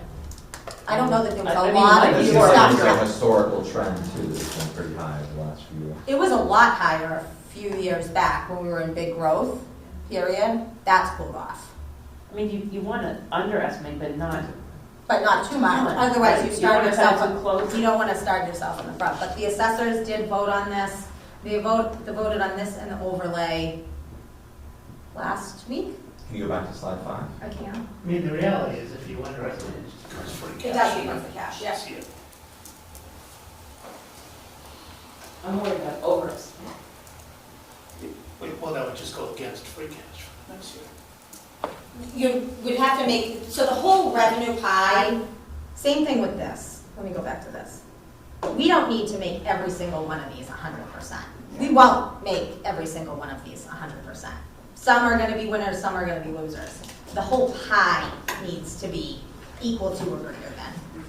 And so then you take this piece and add it with the other, the whole pie needs to be equal to or greater than. All right, so we have our starting number. Now we're gonna start subtracting things. Okay. The least fun part. So we're gonna take off 1.4 right off the top. That's assuming that state assessments. We're taking off school choice and library, state aid right away. Those are receipts that come in, but they're coming in and they're going out immediately to where they belong. We're also taking out the overlay. This is reserved for abatements and exemptions. This is a little higher than last year. Last year at this time of year, they were high and they came down. So I'm hoping that that's the same. But one of the reasons why they're higher is because there's some new programs and we don't know how many folks are going to enroll and take advantage of the programs. And so we need money there. Then we have the state assessments. Do you know what's in the overlay account? Hmm? Do you know what? So the overlay reserve? Yeah. No, I can get that for you though. I'm sure you will. Can that be? Yeah, that carries. So state assessments, they're gonna come, instead of budgeting for them, we're just gonna take them right off the top. We don't need to budget for them. Here they are, they're coming right off the top, state assessments. Where is state assessment? State assessments, so you have your receipts on the front of your cherry sheet, and then page 2 is all the things that you spend money on. So examples, my favorite example on this is our mosquito control program.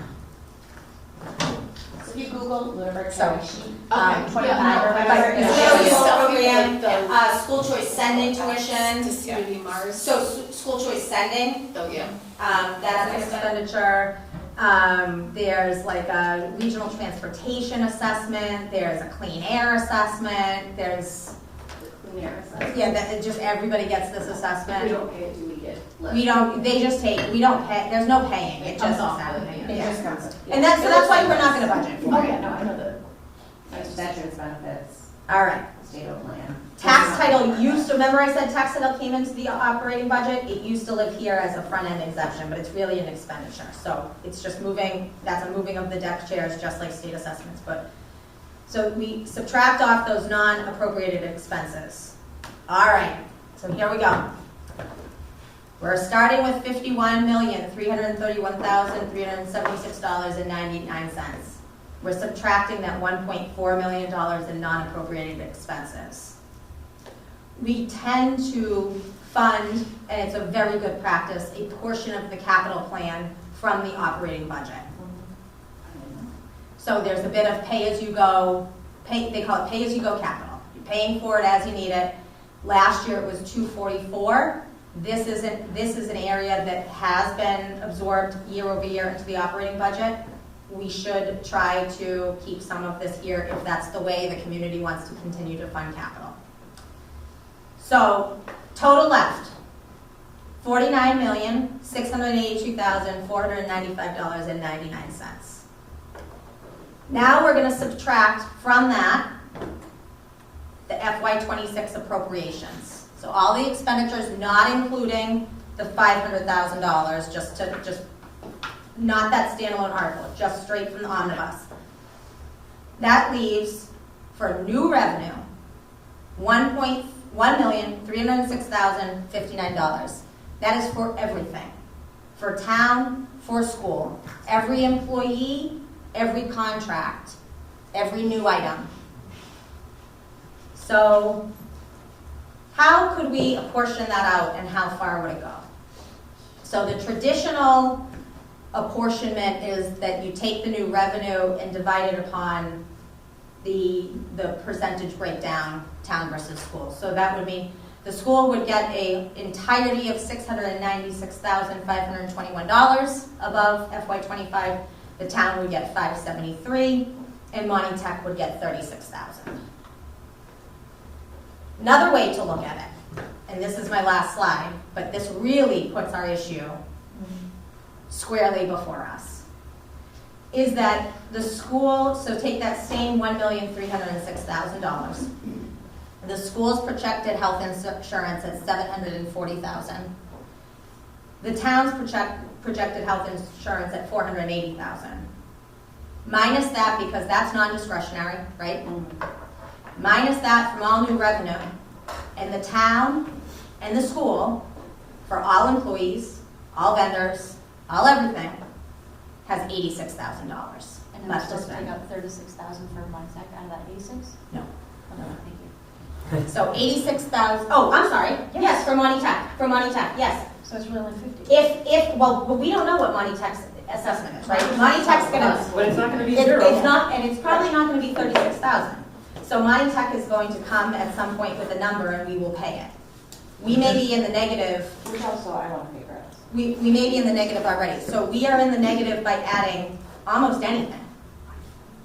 We have 86,000 left after health insurance. And just a public service announcement, Money Tech is briefing early this year, so they're briefing on February 5th.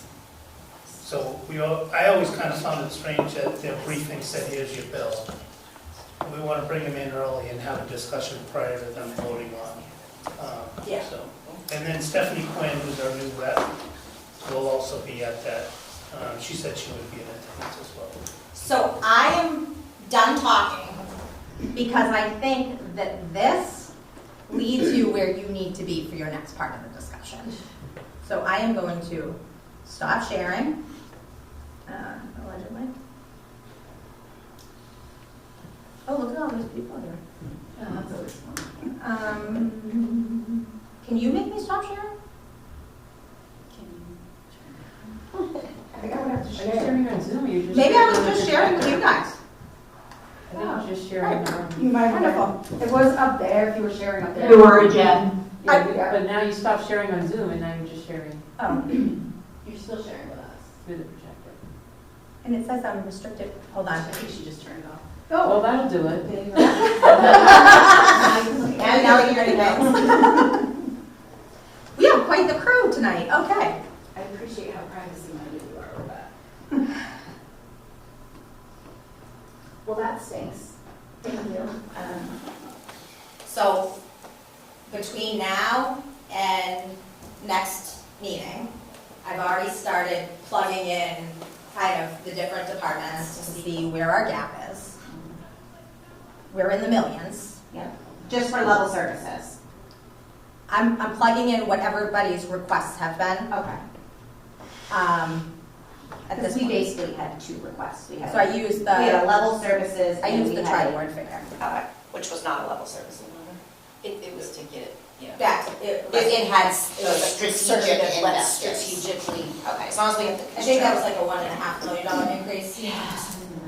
That was So- So just tonight, you heard about a pretty hefty, almost $300,000 increase for Worcester County Regional, non-discretionary. Insurance increase, not for property casualty, if there is one. I have it level funded right now, non-discretionary. Health insurance. I'll find out. That's another thing that I find out. I know some people have heard at the MMA next week. Yeah. We find out we won't find out Lunenburg's number. Lunenburg has been told to budget health insurance at 20% increase.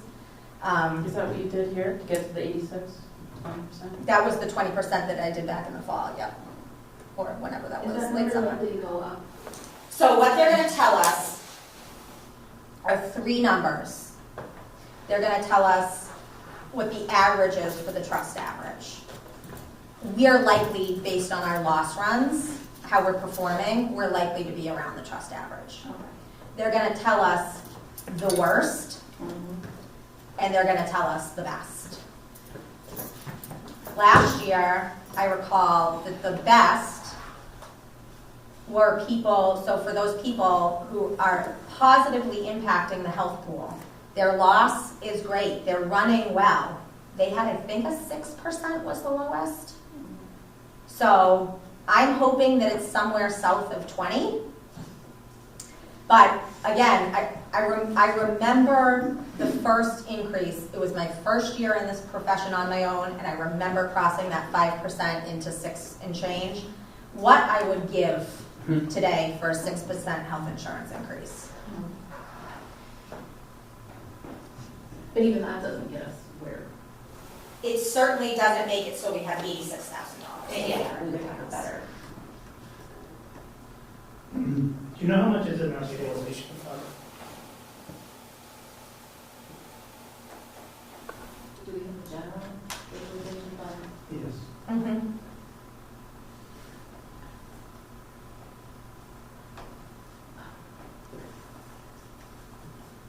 Let me pull that up. So stabilization fund, simple majority to put in,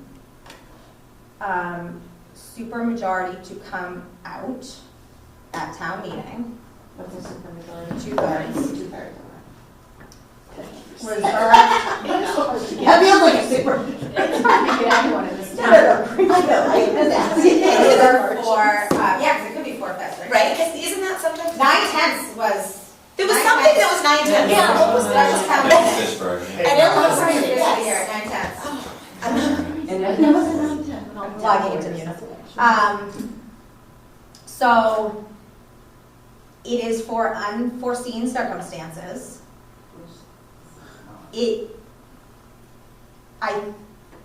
I'm not saying that we shouldn't tap into it. What I'm saying is you don't want to tap into it if it gets worse next year. How much do we have? I'm pulling it over Munis. We probably have not used it, ever. I just want to get the most current. I know we talked about this briefly at the first meeting, and I don't think it would help us for next year, but I still want to throw out there if there's anything we can do negotiating with employees on health insurance.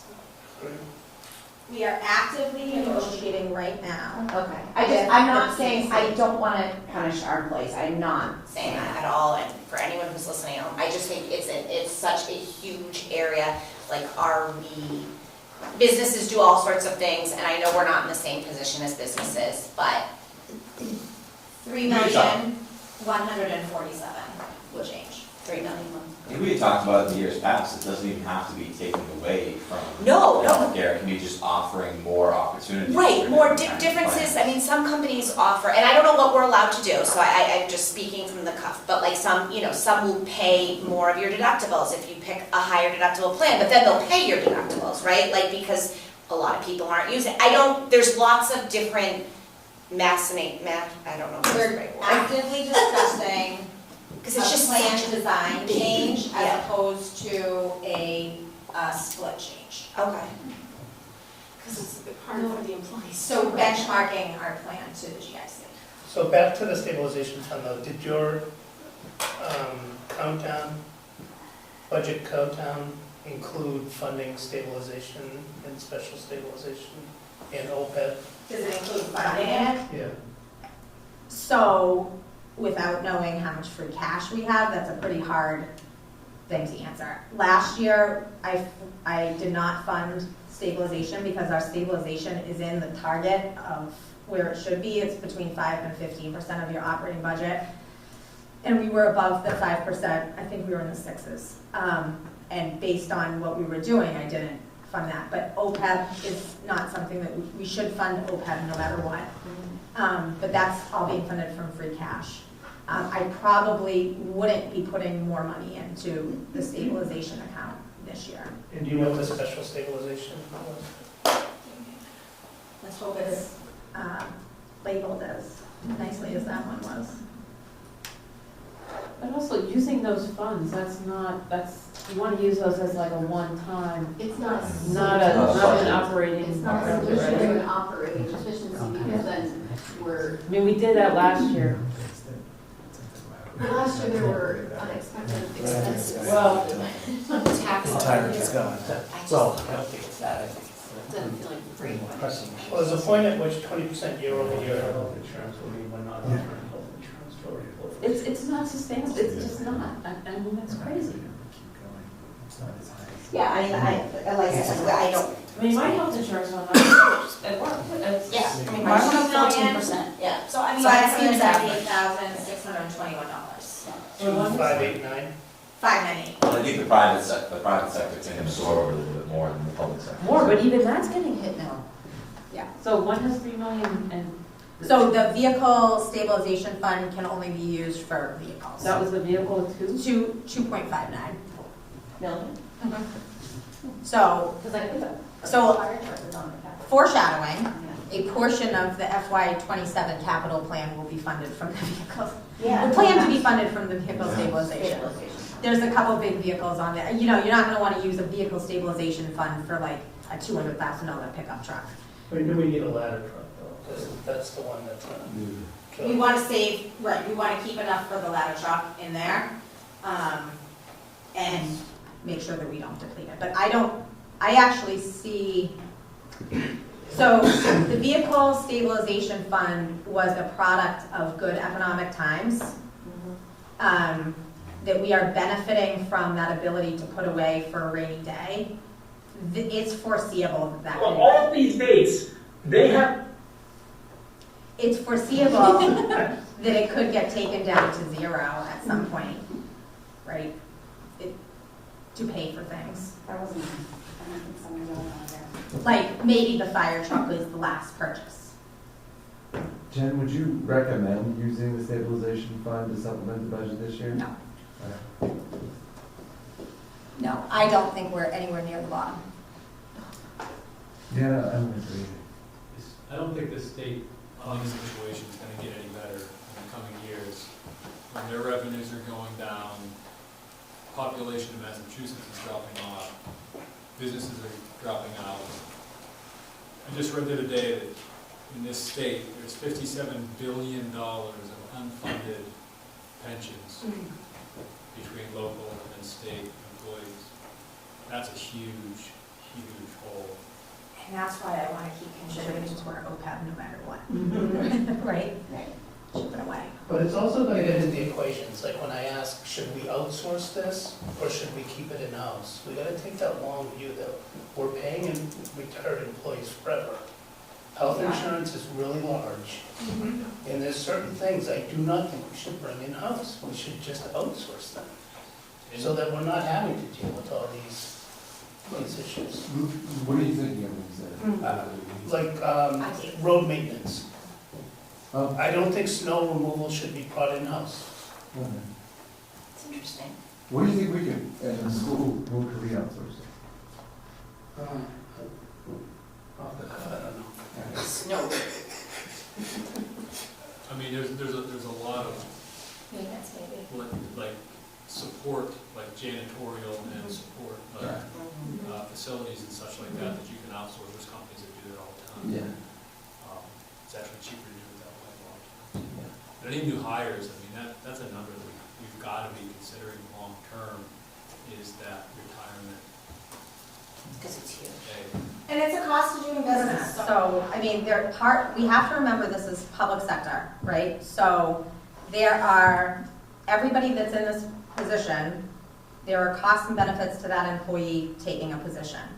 Many folks that are in the public sector are not earning at their level that they would be earning in the private sector. Yeah. And so the benefit of that, the offset there, is that you have your retirement and your health insurance. See, that's, so about, it's been a while, like 8 to 10 years ago, they did a study on that. And that disparity isn't what people think it is. It's. For your high level, for your. Where you get that? Yeah, I disagree. Yeah, I mean, like the reality is, having been both in the public sector and now in the private sector, like, there's no comparison. I mean, I started my job as a state lawyer making $32,000 a year. Yeah. Harvard University, their students graduate, Paid 1% 26,500. go into public service. Right. 1% of the people that graduate. We got paid $26,500. Yeah, in the state house, $26,500, that was my first job. I have a question that might be met with opposition. Hit it. Okay. I'm working with a city right now. It's not a town, it's a city. They have a town manager, they have a mayor, they have a city council. They're working together. They have this exact problem. I think everybody has this exact problem. So this is very common. Right. So this is a city in Massachusetts. They just went back to their departments and asked them to make some cuts. So the department heads have been asked to start preparing 5% cuts. It does not, I have said, it doesn't mean every single department's getting 5%. Right. Some departments might achieve growth while others have cuts. But I've asked them to undertake that exercise so we can start seeing where things are. Right. This is a sea change for people. You know, I think that when we talk about there's no more discretionary spending whatsoever.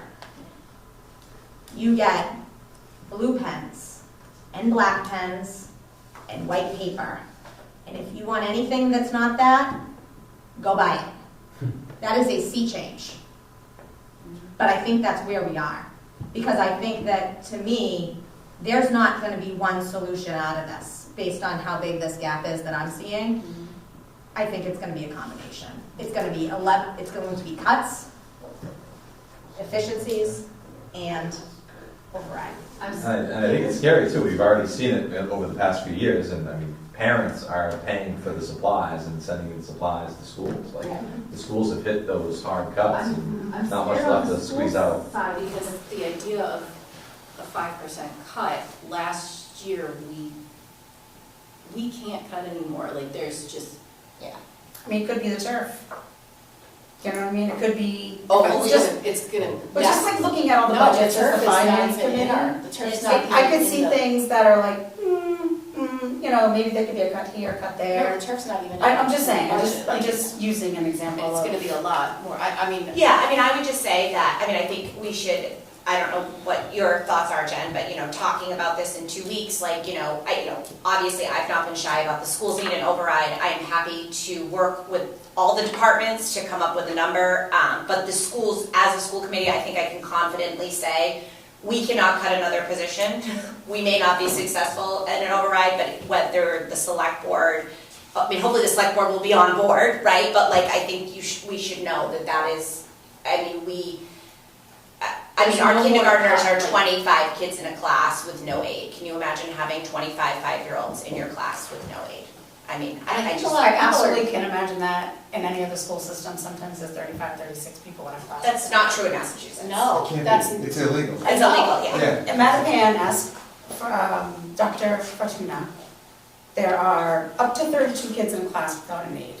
That's not They that are in in a very, very, Massachusetts. very harsh environment with kids with multiple different types of learning and Do they get? So. In our can I interrupt? Yes, absolutely. In our kindergarten class, when I was in Mattapan, we had an average of students with a full-time aide. just kindergarten or up. Can you Kindergarten. imagine sending our kids to a school with 19 kids and a kindergarten classroom with an aide? Yeah. That's amazing. I would be happy to live in a place where my kids could have only 19 kids. So no, they're getting way more than the kids in Lunenburg are. Dr. Fortuna? 19 kids Would in you a like to class. compare Lunenburg Public Schools to Mattapan Public Schools? Other schools have a huge, have way more state funding. Hands-on teacher education is very important. I mean, Dr. Fortuna, you can I would not compare Mattapan to Lunenburg. However, I do think 25 students without an aide for 5-year-olds is nearly impossible, and I do think it's why we're seeing some of the literacy scores that we're seeing. Is this kindergarten only you're talking about? no, actually some of the grades have. I would say kindergarten through grade 3. Okay, so this is just K through 3, not 4 through. no, the other ones are My nephew who's in 4th grade has 27 kids in his class. Okay. So, Yeah, they are also large. right. And what the 3rd grade literacy was? Terrible. I thought it was very good. No. There was 46% at reading. No, it's awful. 46% of our kids are at reading, reading in 3rd grade. We're feeling hopeful about the programs that we have in place, especially back from when we had more money and we spent ARPA funds on. What was the assessment that you just received last school committee meeting? It was just an assessment of our curriculum. Are we doing the right things? Do we have the right curriculum? Do we have the right curriculum? And we do, and we have good teachers in place to implement the curriculum, but not enough of them, not enough staff. And Yeah, we're definitely- based on staff. I want to say, I don't, What are Renee's questions? I actually have two. Thank you. If I sit here, I'm gonna have more. We're definitely making the right moves with the curriculum that we have purchased, and we hope to rectify that. But it is really difficult with the class sizes and the lack of support that we have for teachers to practice their craft with the class sizes the way they are. Okay, can I make two comments and one question? One comment is, we have a fourth shift fighter. That's not included in this, and what did that come in at? $500,000. Okay, well, yeah, All in, $500,000. okay, so, But it will be in the budget request. it was. It was in his budget request. He was the yeah. first So, person. yeah, he gave both prices. So, $500,000 additional for that, unrelated to his other budget drivers. But the 86 doesn't include, the 86,000, it's like extra money. That doesn't even cover level services. So that's not covering any budget, that's what I'm saying. That's what we have to spend, to To cover even- whatever more we But want. no, not even more though, not even the level, right? So 86,000 is not like for expansion. No, so yes, so to be clear, Okay, yes. if we do not have either significant cuts or an override or a combination thereof, okay, coupling of the two, we don't have enough funds to meet our obligations. So it's impossible. It is impossible right now to get much of anywhere. Right. $86,000 for that Eunice contract, $86,000 for the teacher's contract, $86,000 for the clerical union, $86,000 for everybody's just 2.5–3% COLAs. And you know what, I do want to say to this group about COLAs, I don't think that this is the time that we turn to our staff and say, this is a tough budget year, no COLAs. Well, And so to expand upon why I'm saying that 20% increase of the health insurance also affects them. affects them on their 25%. They're getting, on their 25%, they're getting a 20%.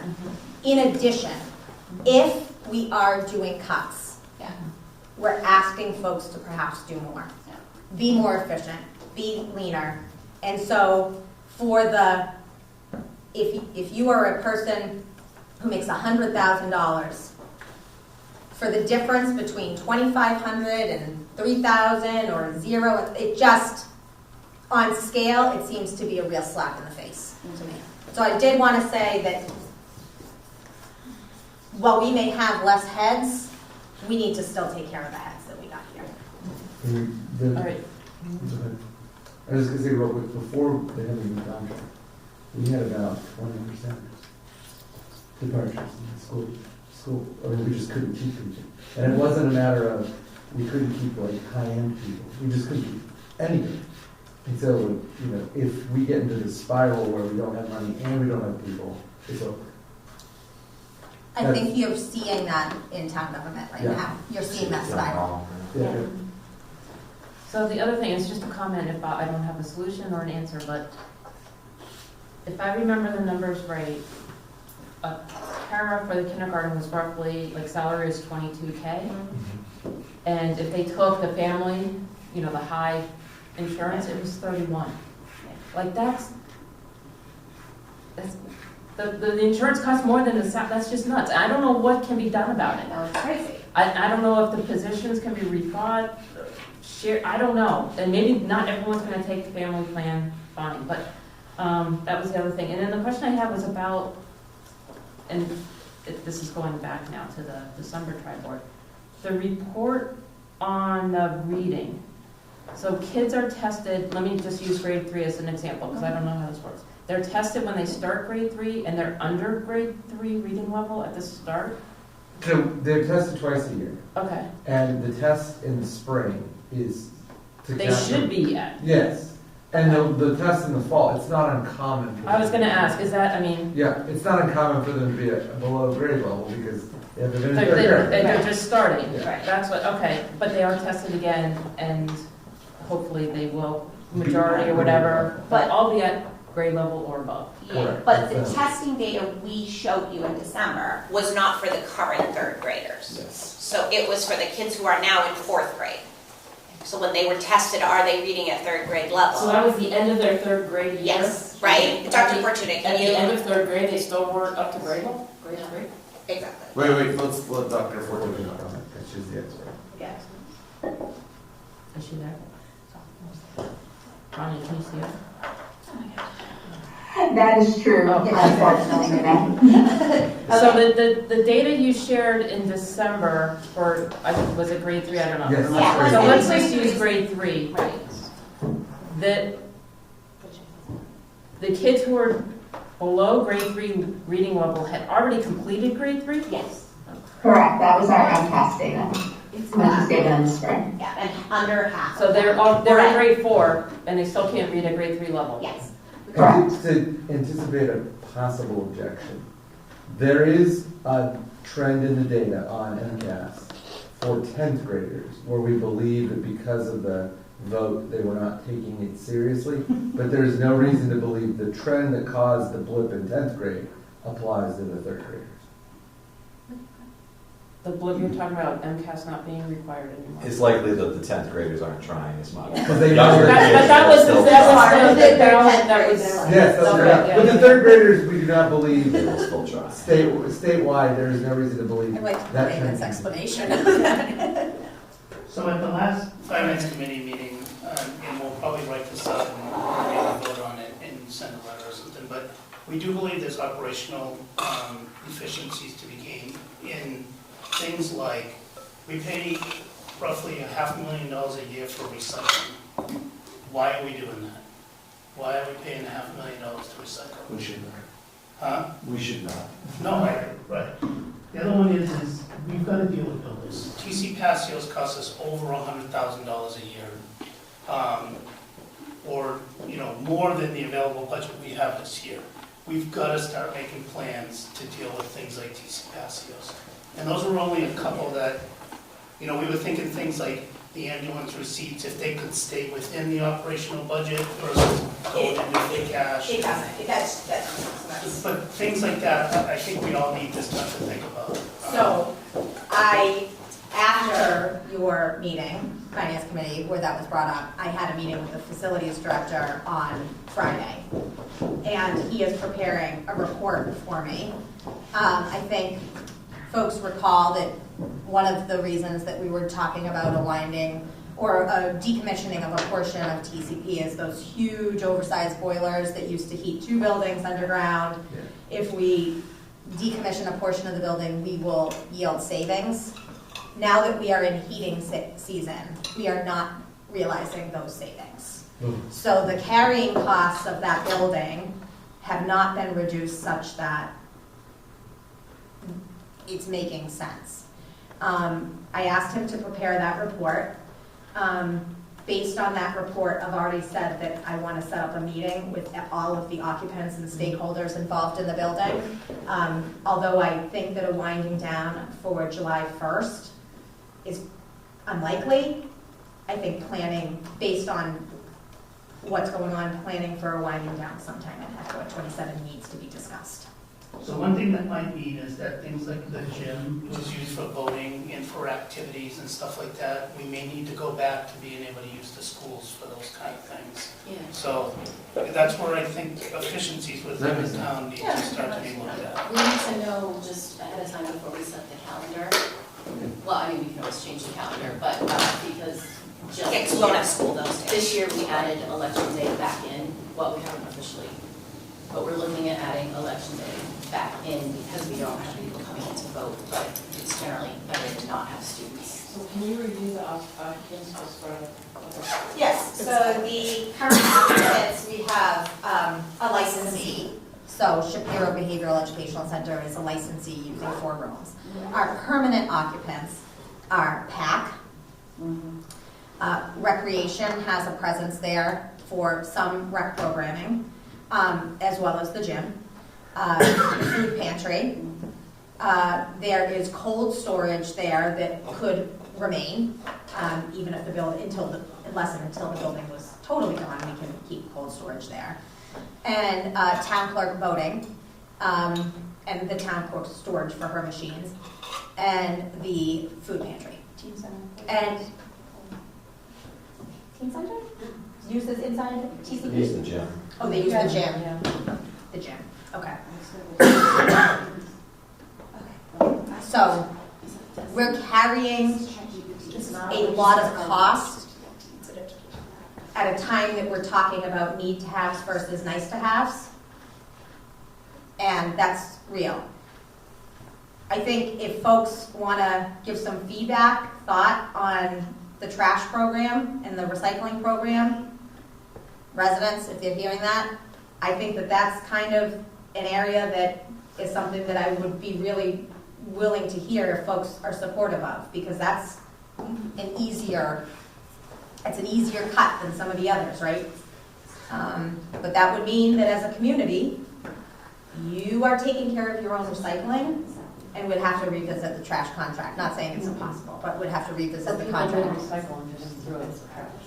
Yeah, throw it. So our contract now with GW Shaw includes Trash and recycling, it's the whole program.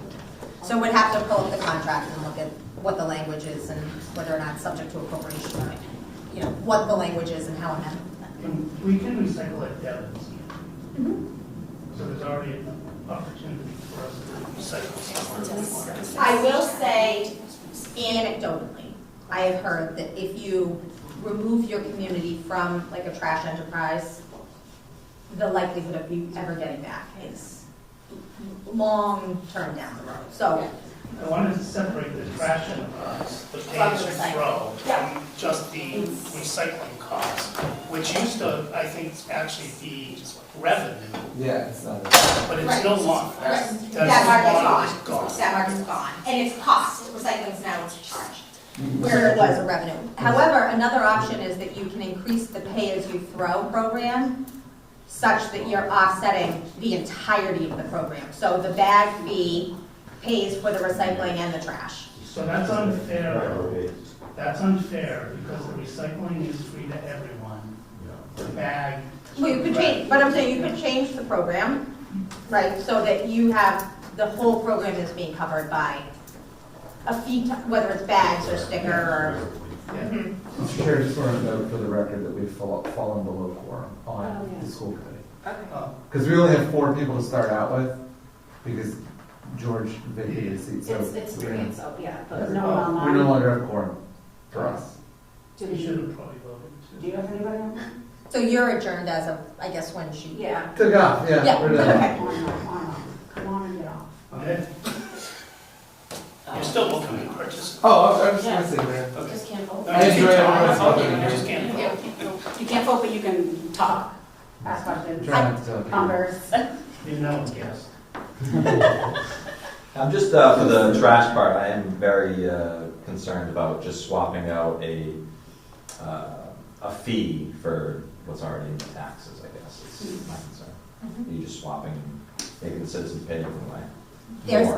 So there's going to be a lot of what I call values choices in this for folks.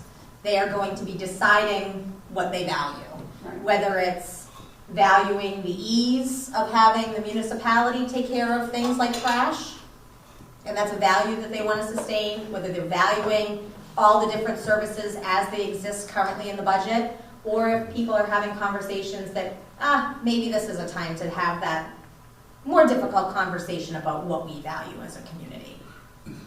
I mean, I think that the issue is when we're working with these cities and they come and we say you have to cut 5%, this is not like, can you please cut 5%? You need to cut 5%. Or we'll cut it for you where we see that it's necessary in that city particularly. I don't think we want to get there when we're like that. The other thing that's very different about that form of government is that you don't have town meeting. You have the people who are making those decisions around the budget are the, whatever it is, 11 city councilors who are most tied into the day-to-day operations, and they are making those budgetary adjustments each and every week. We have a different piece where we have to educate our residents, get feedback on what it is they value, get feedback of where it is that cuts can be reasonable. Well, this is a civic engagement, residential engagement project. Right. So they're engaging citizens in voices. But But ultimately, those city councilors are gonna vote how they vote in, you know. they're gonna cut where they wanna cut, but they're giving departments the opportunity to cut, like you're saying, where they can. Some departments have already come back and really identified some easy cuts. There's a retirement position, we cannot fill that position. Okay, that's easy because we're not talking about a person. The effect of not filling that position to the operation of that department, it's one less body. So. All right. Any other major topics? I just think it's important that we don't forget the root of all this problem is the state and their lack of support for the cities and towns. And, you know, we all agree on these issues, and I think it's really important that, you know, we don't fight and have it be a divisive issue for the community, and that we just keep our focus on these, you know, our state legislators and hold them accountable for what they really are doing to our communities. I think I wanna just say something. I mean, if I could just, Yeah, sure. I mean, there's no better example with, you know, we don't even know financially what the state is, where the 72% of the Massachusetts voters passed an audit, and we still haven't seen the results of that audit. You know, to me personally, it's a tough hill to climb to pass another override without that information in hand, because we're just perpetuating the problem that the state is forcing on the towns. I do want to respond. That audit is not about auditing the state funds. That audit specifically was about auditing the state legislature. That has nothing to do with auditing funds. That is auditing the behavior of the state legislature. Well, that would be And so important folks- information for us to have. So it has nothing to do with money. It's the behavior of the state legislature. And it's not, the state does have an audit. Well, I disagree that this is a problem, and I'm not going to accept the premise that this is a problem being driven only by the state. The state has a serious issue here in its funding. The reports have said that. The state is not responsible for the health insurance increase. The state is not responsible for other increases that we're seeing. This is the economy. We cannot lay it all on the feet of any one group. This is the perfect storm. This is a variety of things. And I think that if we are to just sit here as we embark on this and put this all at the state and say, not us state, we're not solving the problems that our residents are going to be facing on July 1st. Can I just say something on behalf of the school committee? Even though we don't quorum anymore. One of the problems that we have is that while it is not the majority of our funding, we also receive federal aid, and the federal aid is going to lapse. Mm-hmm. And when it lapses, it will be mixed in with general aid to the states to have the states sort them out. So it is unlikely that we will get the same amount of aid from the federal government. So it is not, for us, it's a different set of problems because we have the problems with the state funding and with the health insurance, but we also are having the third leg of our stool cut out from underneath us at a time when inflation is not great. So I think that, like, if we don't solve this problem ourselves, then the problem will not get solved. And But are you asking for like a Prop 2.5 in case you lose the federal funds? No, we need it now. Whether we get, So then if you lose the federal funds, then what? then it'll be worse. So you ask again? Yes.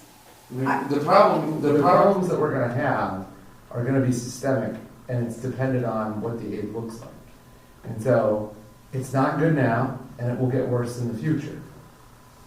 The thing that we have to deal with is we have legal obligations that we can't fulfill at a certain point. If we can't fulfill those, then we pay to settle lawsuits and we pay our bills. And that's not a tenable place to be, because it's more expensive than what we're doing now. We just, the problem that we are facing in the schools is dire, and it is gonna get worse because of the way that the federal government is behaving. And we have no control over that, so we have to fix it ourselves. I kind of feel like we're in a boat, and somebody is shooting our boat. And I don't know who it is that's shooting our boat, but we've gotta fix it ourselves. Right. I mean, I agree with everything that you say, I agree with what the school committee says and town council. I just think as a finance person and as someone sitting on the finance committee, we're just gonna need a little bit more transparency on how funds are managed, moved around, used, before we can support another 2.5 prop. I want to piggyback on that before we conclude. There had been some talk of a forum. I'm hearing a lot of conversation in the community that folks want to have that forum. Sure, right. So I think especially as we're starting to talk about the gap and the delta and the need, Yeah. the sooner that you guys are able to do that, I think the more questions that are lingering can at least get answered, so that I don't want there to be a big elephant in the room that's not really an elephant in the room, right? Like We'll be ready, you tell us when and we'll be You know, ready. you pick it, you're showing up. You're scheduled. Yeah, so We postponed it from last week because of a leave, and Yeah. we'll okay. reschedule Okay. when we're available, when we Yeah, can. you guys, that'll happen So soon. you'll plan Are you saying specifically a school forum? Yeah. based off of the memo, We that, wanna- you know, from yeah, the we wanna let superintendent people on ask school questions. finance. Right, give an opportunity for dialogue. It's in the ledger. Yeah, I got you. Yeah. I mean, we could have a forum of us too, if we wanted, some No. invite the public and, The school committee had said they were gonna come Yeah, up with a that's form. We're just waiting on Yeah, we wanna the let date. people ask, because there's a lot of questions, and it's just easier. Get them all in If you're wondering and you're a member of the public, other people are probably. yeah, I'm just saying that it may not have to be limited to just the school. You can have a school forum, but maybe we have a TriBoard forum. I And think you that could invite if the school committee. if we are going to do an override, we should absolutely have an override forum. Maybe that will cut down on discussion at town meeting. Definitely. No, I think it makes sense, but I think it's having that forum to talk about the previous budget. I mean, I still hear things like, where is the missing money? Yeah. It was never actually, like, there's Yeah. nothing missing, nothing's, Yeah. We did like a I wanna meeting say with the again, letter it's just not to that address we that. didn't need the money. Right. We did need the money. Right. Didn't get expended. We are upset about it too. But you So have just a my forum, upset. then The you can- element of you can trust, say yeah, people, we public had the forum, trust. you were invited. It's been affected. It's what you Sure. said, you have to hear it 3 That's times the issue. before you hear it. well, Yeah. to hear it. Can I put you on the spot? So, we have to go to town meeting with a balanced budget, independent of any override. How are you gonna do that? You don't always have to go the first town meeting with that. You can go to town meeting with an override budget, and that can be the budget that passes or fails at town And if meeting. it fails? Then you have another town meeting. Is that what you think? That's, strategy. I think we're very early to talk strategy, Yeah, but that's- that we should should be think part of about the that. strategy discussion. What makes more sense? I think, so as school, I can't do a third year of telling people you're losing your job. Like, it's getting, the amount of stress we have put the school employees under. Asking for an override and passing an override, getting an override passed are two very different. I know, but I'm just saying, Didn't pass. I want people to keep that in mind when we talk about how we're gonna do this, because, this town has been putting this, and the school committee has been putting the employees through hell. This will be the third year that we have lots of employees who are concerned about their employment, and it wears on them. We have lost really good staff members because of the uncertainty. It has affected things across the school. We can't keep doing this. And also, it's just not, it's cruel to do to our employees. And I think my current, I change my mind every day about all this stuff. No, but my current thought is exactly what Glenn said. That we don't want to be fighting for whatever is available. That whatever override attempt, my current thought is that it would be best to have it be one. That everybody is together. Because that fight of who wins and who loses on town meeting floor, that we could have either everybody walks away a loser, everybody's individual override fails, or you have winners and losers, doesn't help the picture that we just talked about. But you could even do like A tiered yeah. that are also together. You can do a Together, tiered tier override, one, you will tier get, two. you will get the lowest tier. And you So don't just want to go in with tier overcomplicate one. it either. It's a Yeah. really People hard get mad needle when they get confused. You just go in with tier one, because they're gonna pick the lowest option. I think that more so than like, how do we divide a shrinking pie? The problem isn't that we have a shrinking pie. It's that all of the groups, and this is probably why we did the TriBoard, all of the groups think that we have separate pies, and we don't. And I think that if we can work on a solution that tells everybody what the pie is, and rises, you know, the rising tide lifts all boats, it will fix some of the problems in the town. Like I think that one of the things that we've been doing that is not helpful is that we have been territorializing something that is all one territory. And like, I've talked to you about this personally, but like the way that the budget works for us and health insurance, like it's kind of a joke. I know it doesn't really matter, but we do those things to ourselves, and they are self-inflicted wounds. And at the end of the day, the people who suffer are the old people in town, the kids in town, and our employees. Like the majority of us here, we're in a little bit different position, and so it's not the same. But like we are speaking for people who cannot. Like some of them are legally prevented from speaking for themselves. And if we keep territorializing these fights and saying like, we get this and you get that, that's just not working. And it's not a realistic picture when the single largest driver of costs is something that impacts all the town employees equally. We've got to fix this together. And I don't think, overrides have been demonized, and I think some towns have used them maybe a little freely. This doesn't give anybody great pleasure. Nobody's feeling joyful about this notion. We're not going to ask for the taxpayers to turn the screws on them, right? This is whenever we go, if we go, it's to ask them to put the hand on the release valve. So an override is a release valve. There's pressure building below. Before Proposition 2.5, the town could just come in and switch that valve and let it off. We're asking the residents to make a choice. It's a choice of whether or not to release that valve and how much so to let the pressure off. And if they don't, that is fine. We will live with that choice. But there will be substantial cuts. Information, line by line. No one's gonna read line by line. No one does. We are. Sure, you guys do. So No if voter we don't buy is- it, we're gonna say something at Yeah, town meeting. no voter is, that's not how the voters work, Yeah, but right? that's how we have to do it. Sure, I understand, but like, when they go to the ballot box, no one is sitting there being like, line 615 is off. What we have to figure out, and what I think is really valuable, is to have you guys weigh in, give you all the information you want, have you guys weigh in, and then present that to the town. Yeah. And present that to the voters.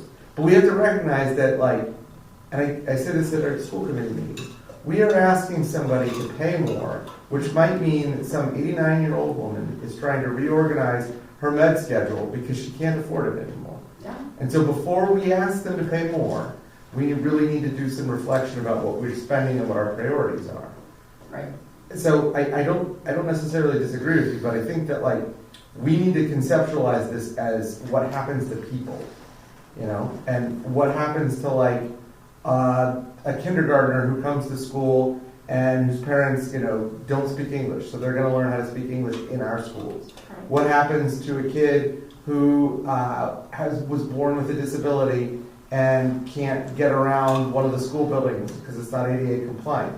What happens to a senior who really needs to have regular contact and socialization, but the programs at the Eagle House are scaled back? Like that's how voters are impacted. What happens to a track person that has to go to Fitchburg, not the Reggie Lewis Center? Oh, let me tell you, I would much rather than go. Yeah. Don't do this. So this- I do not want to go to Reggie Lewis Those ever are again. decisions that need to be made. It's crazy that we have to go.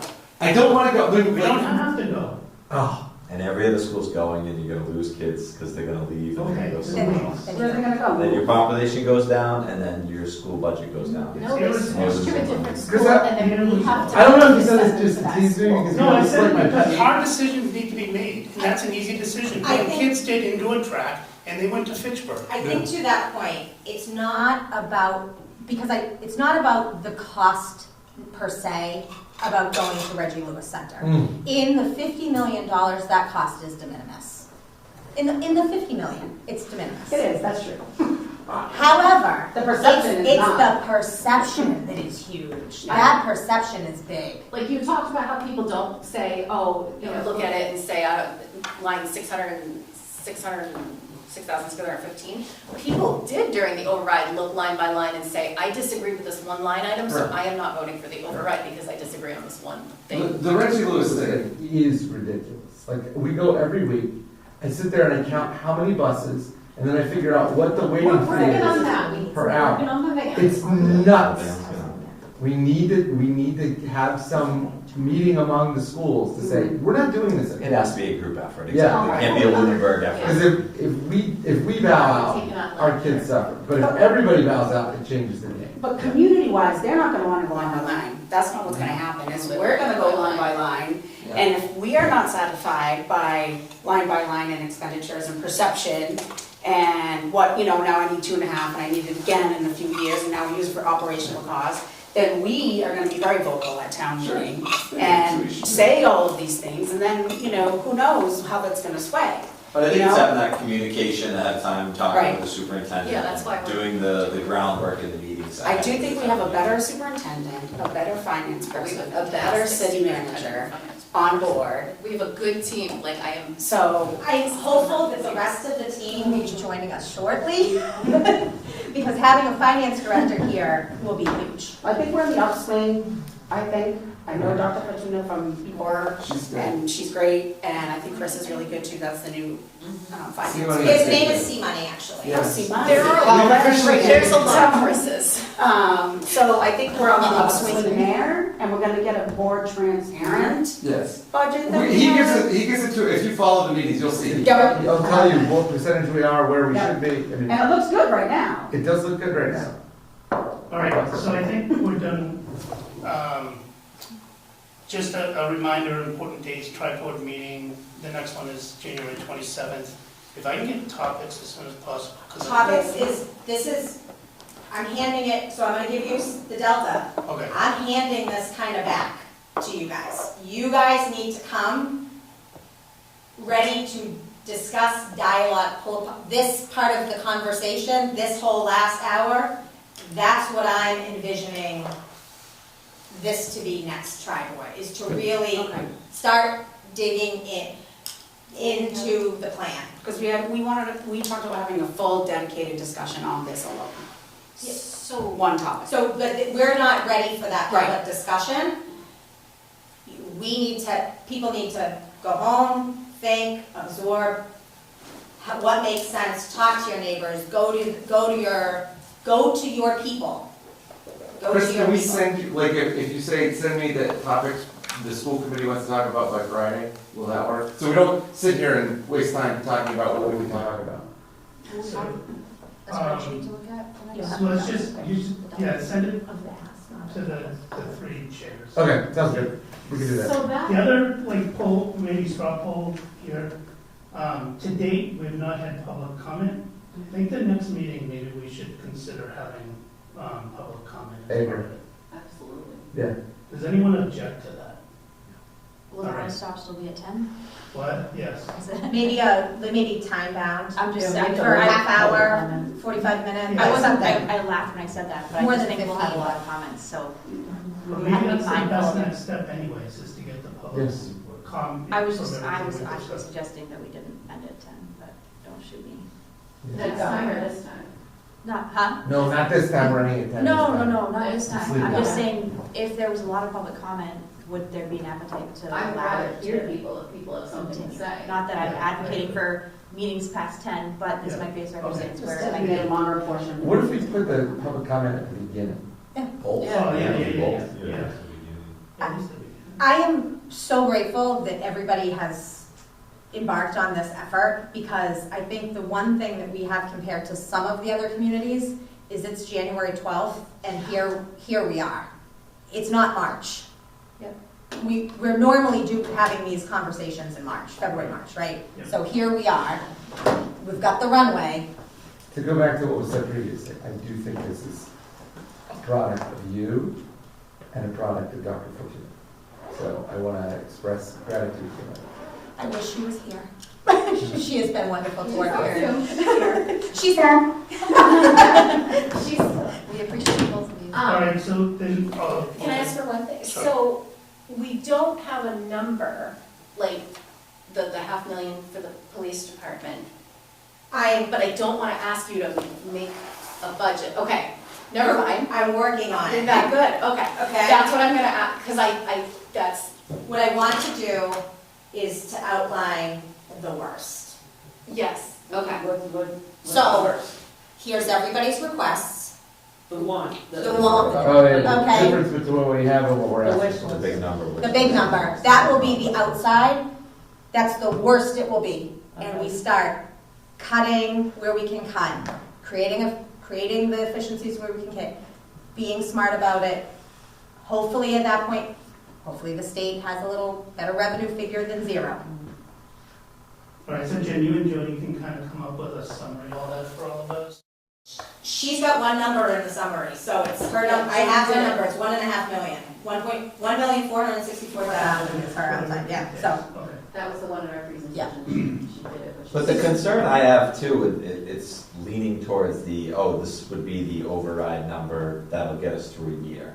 And that's my concern, is in the past, we were like, what's the override that will supply us and how long will this actually last? And we did the override for a year, and we don't want to come back the next year Some unless we're over. communities do it every year. So remember how we talked about before? So remember how we talked about before about taxing to the max? That we tax all the way to the levy limit? There are some communities, I tried this in a previous community, I was told that it would be good, and then it was like not good. So they didn't like it. That's not fine, different communities are different. You can get an override and not expend it fully. So you go through the effort, let's say you got I'm gonna say ridiculous numbers. Say you got a $10 million override, and you only tax to the first $5 million. You don't need to go, now you've increased you have excess levy capacity, you have a ceiling. Town meeting still has to appropriate the budget, each and every town meeting. So they're still allowing you to go beyond, but you don't need that double vote. Okay. I just want to make sure that conversation is still That's out there. So in that community, what the people had said, they hadn't had an override in over 20 years. And they said, we don't think that people are gonna want to keep coming back every year. They don't want to keep voting it every year. So we planned it for that.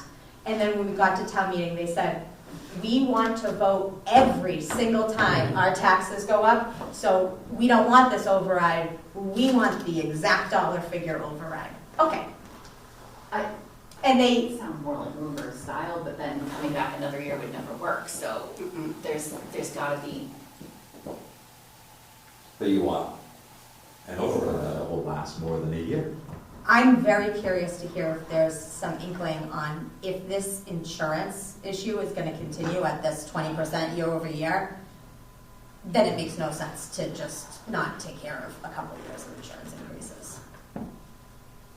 Yeah. All right.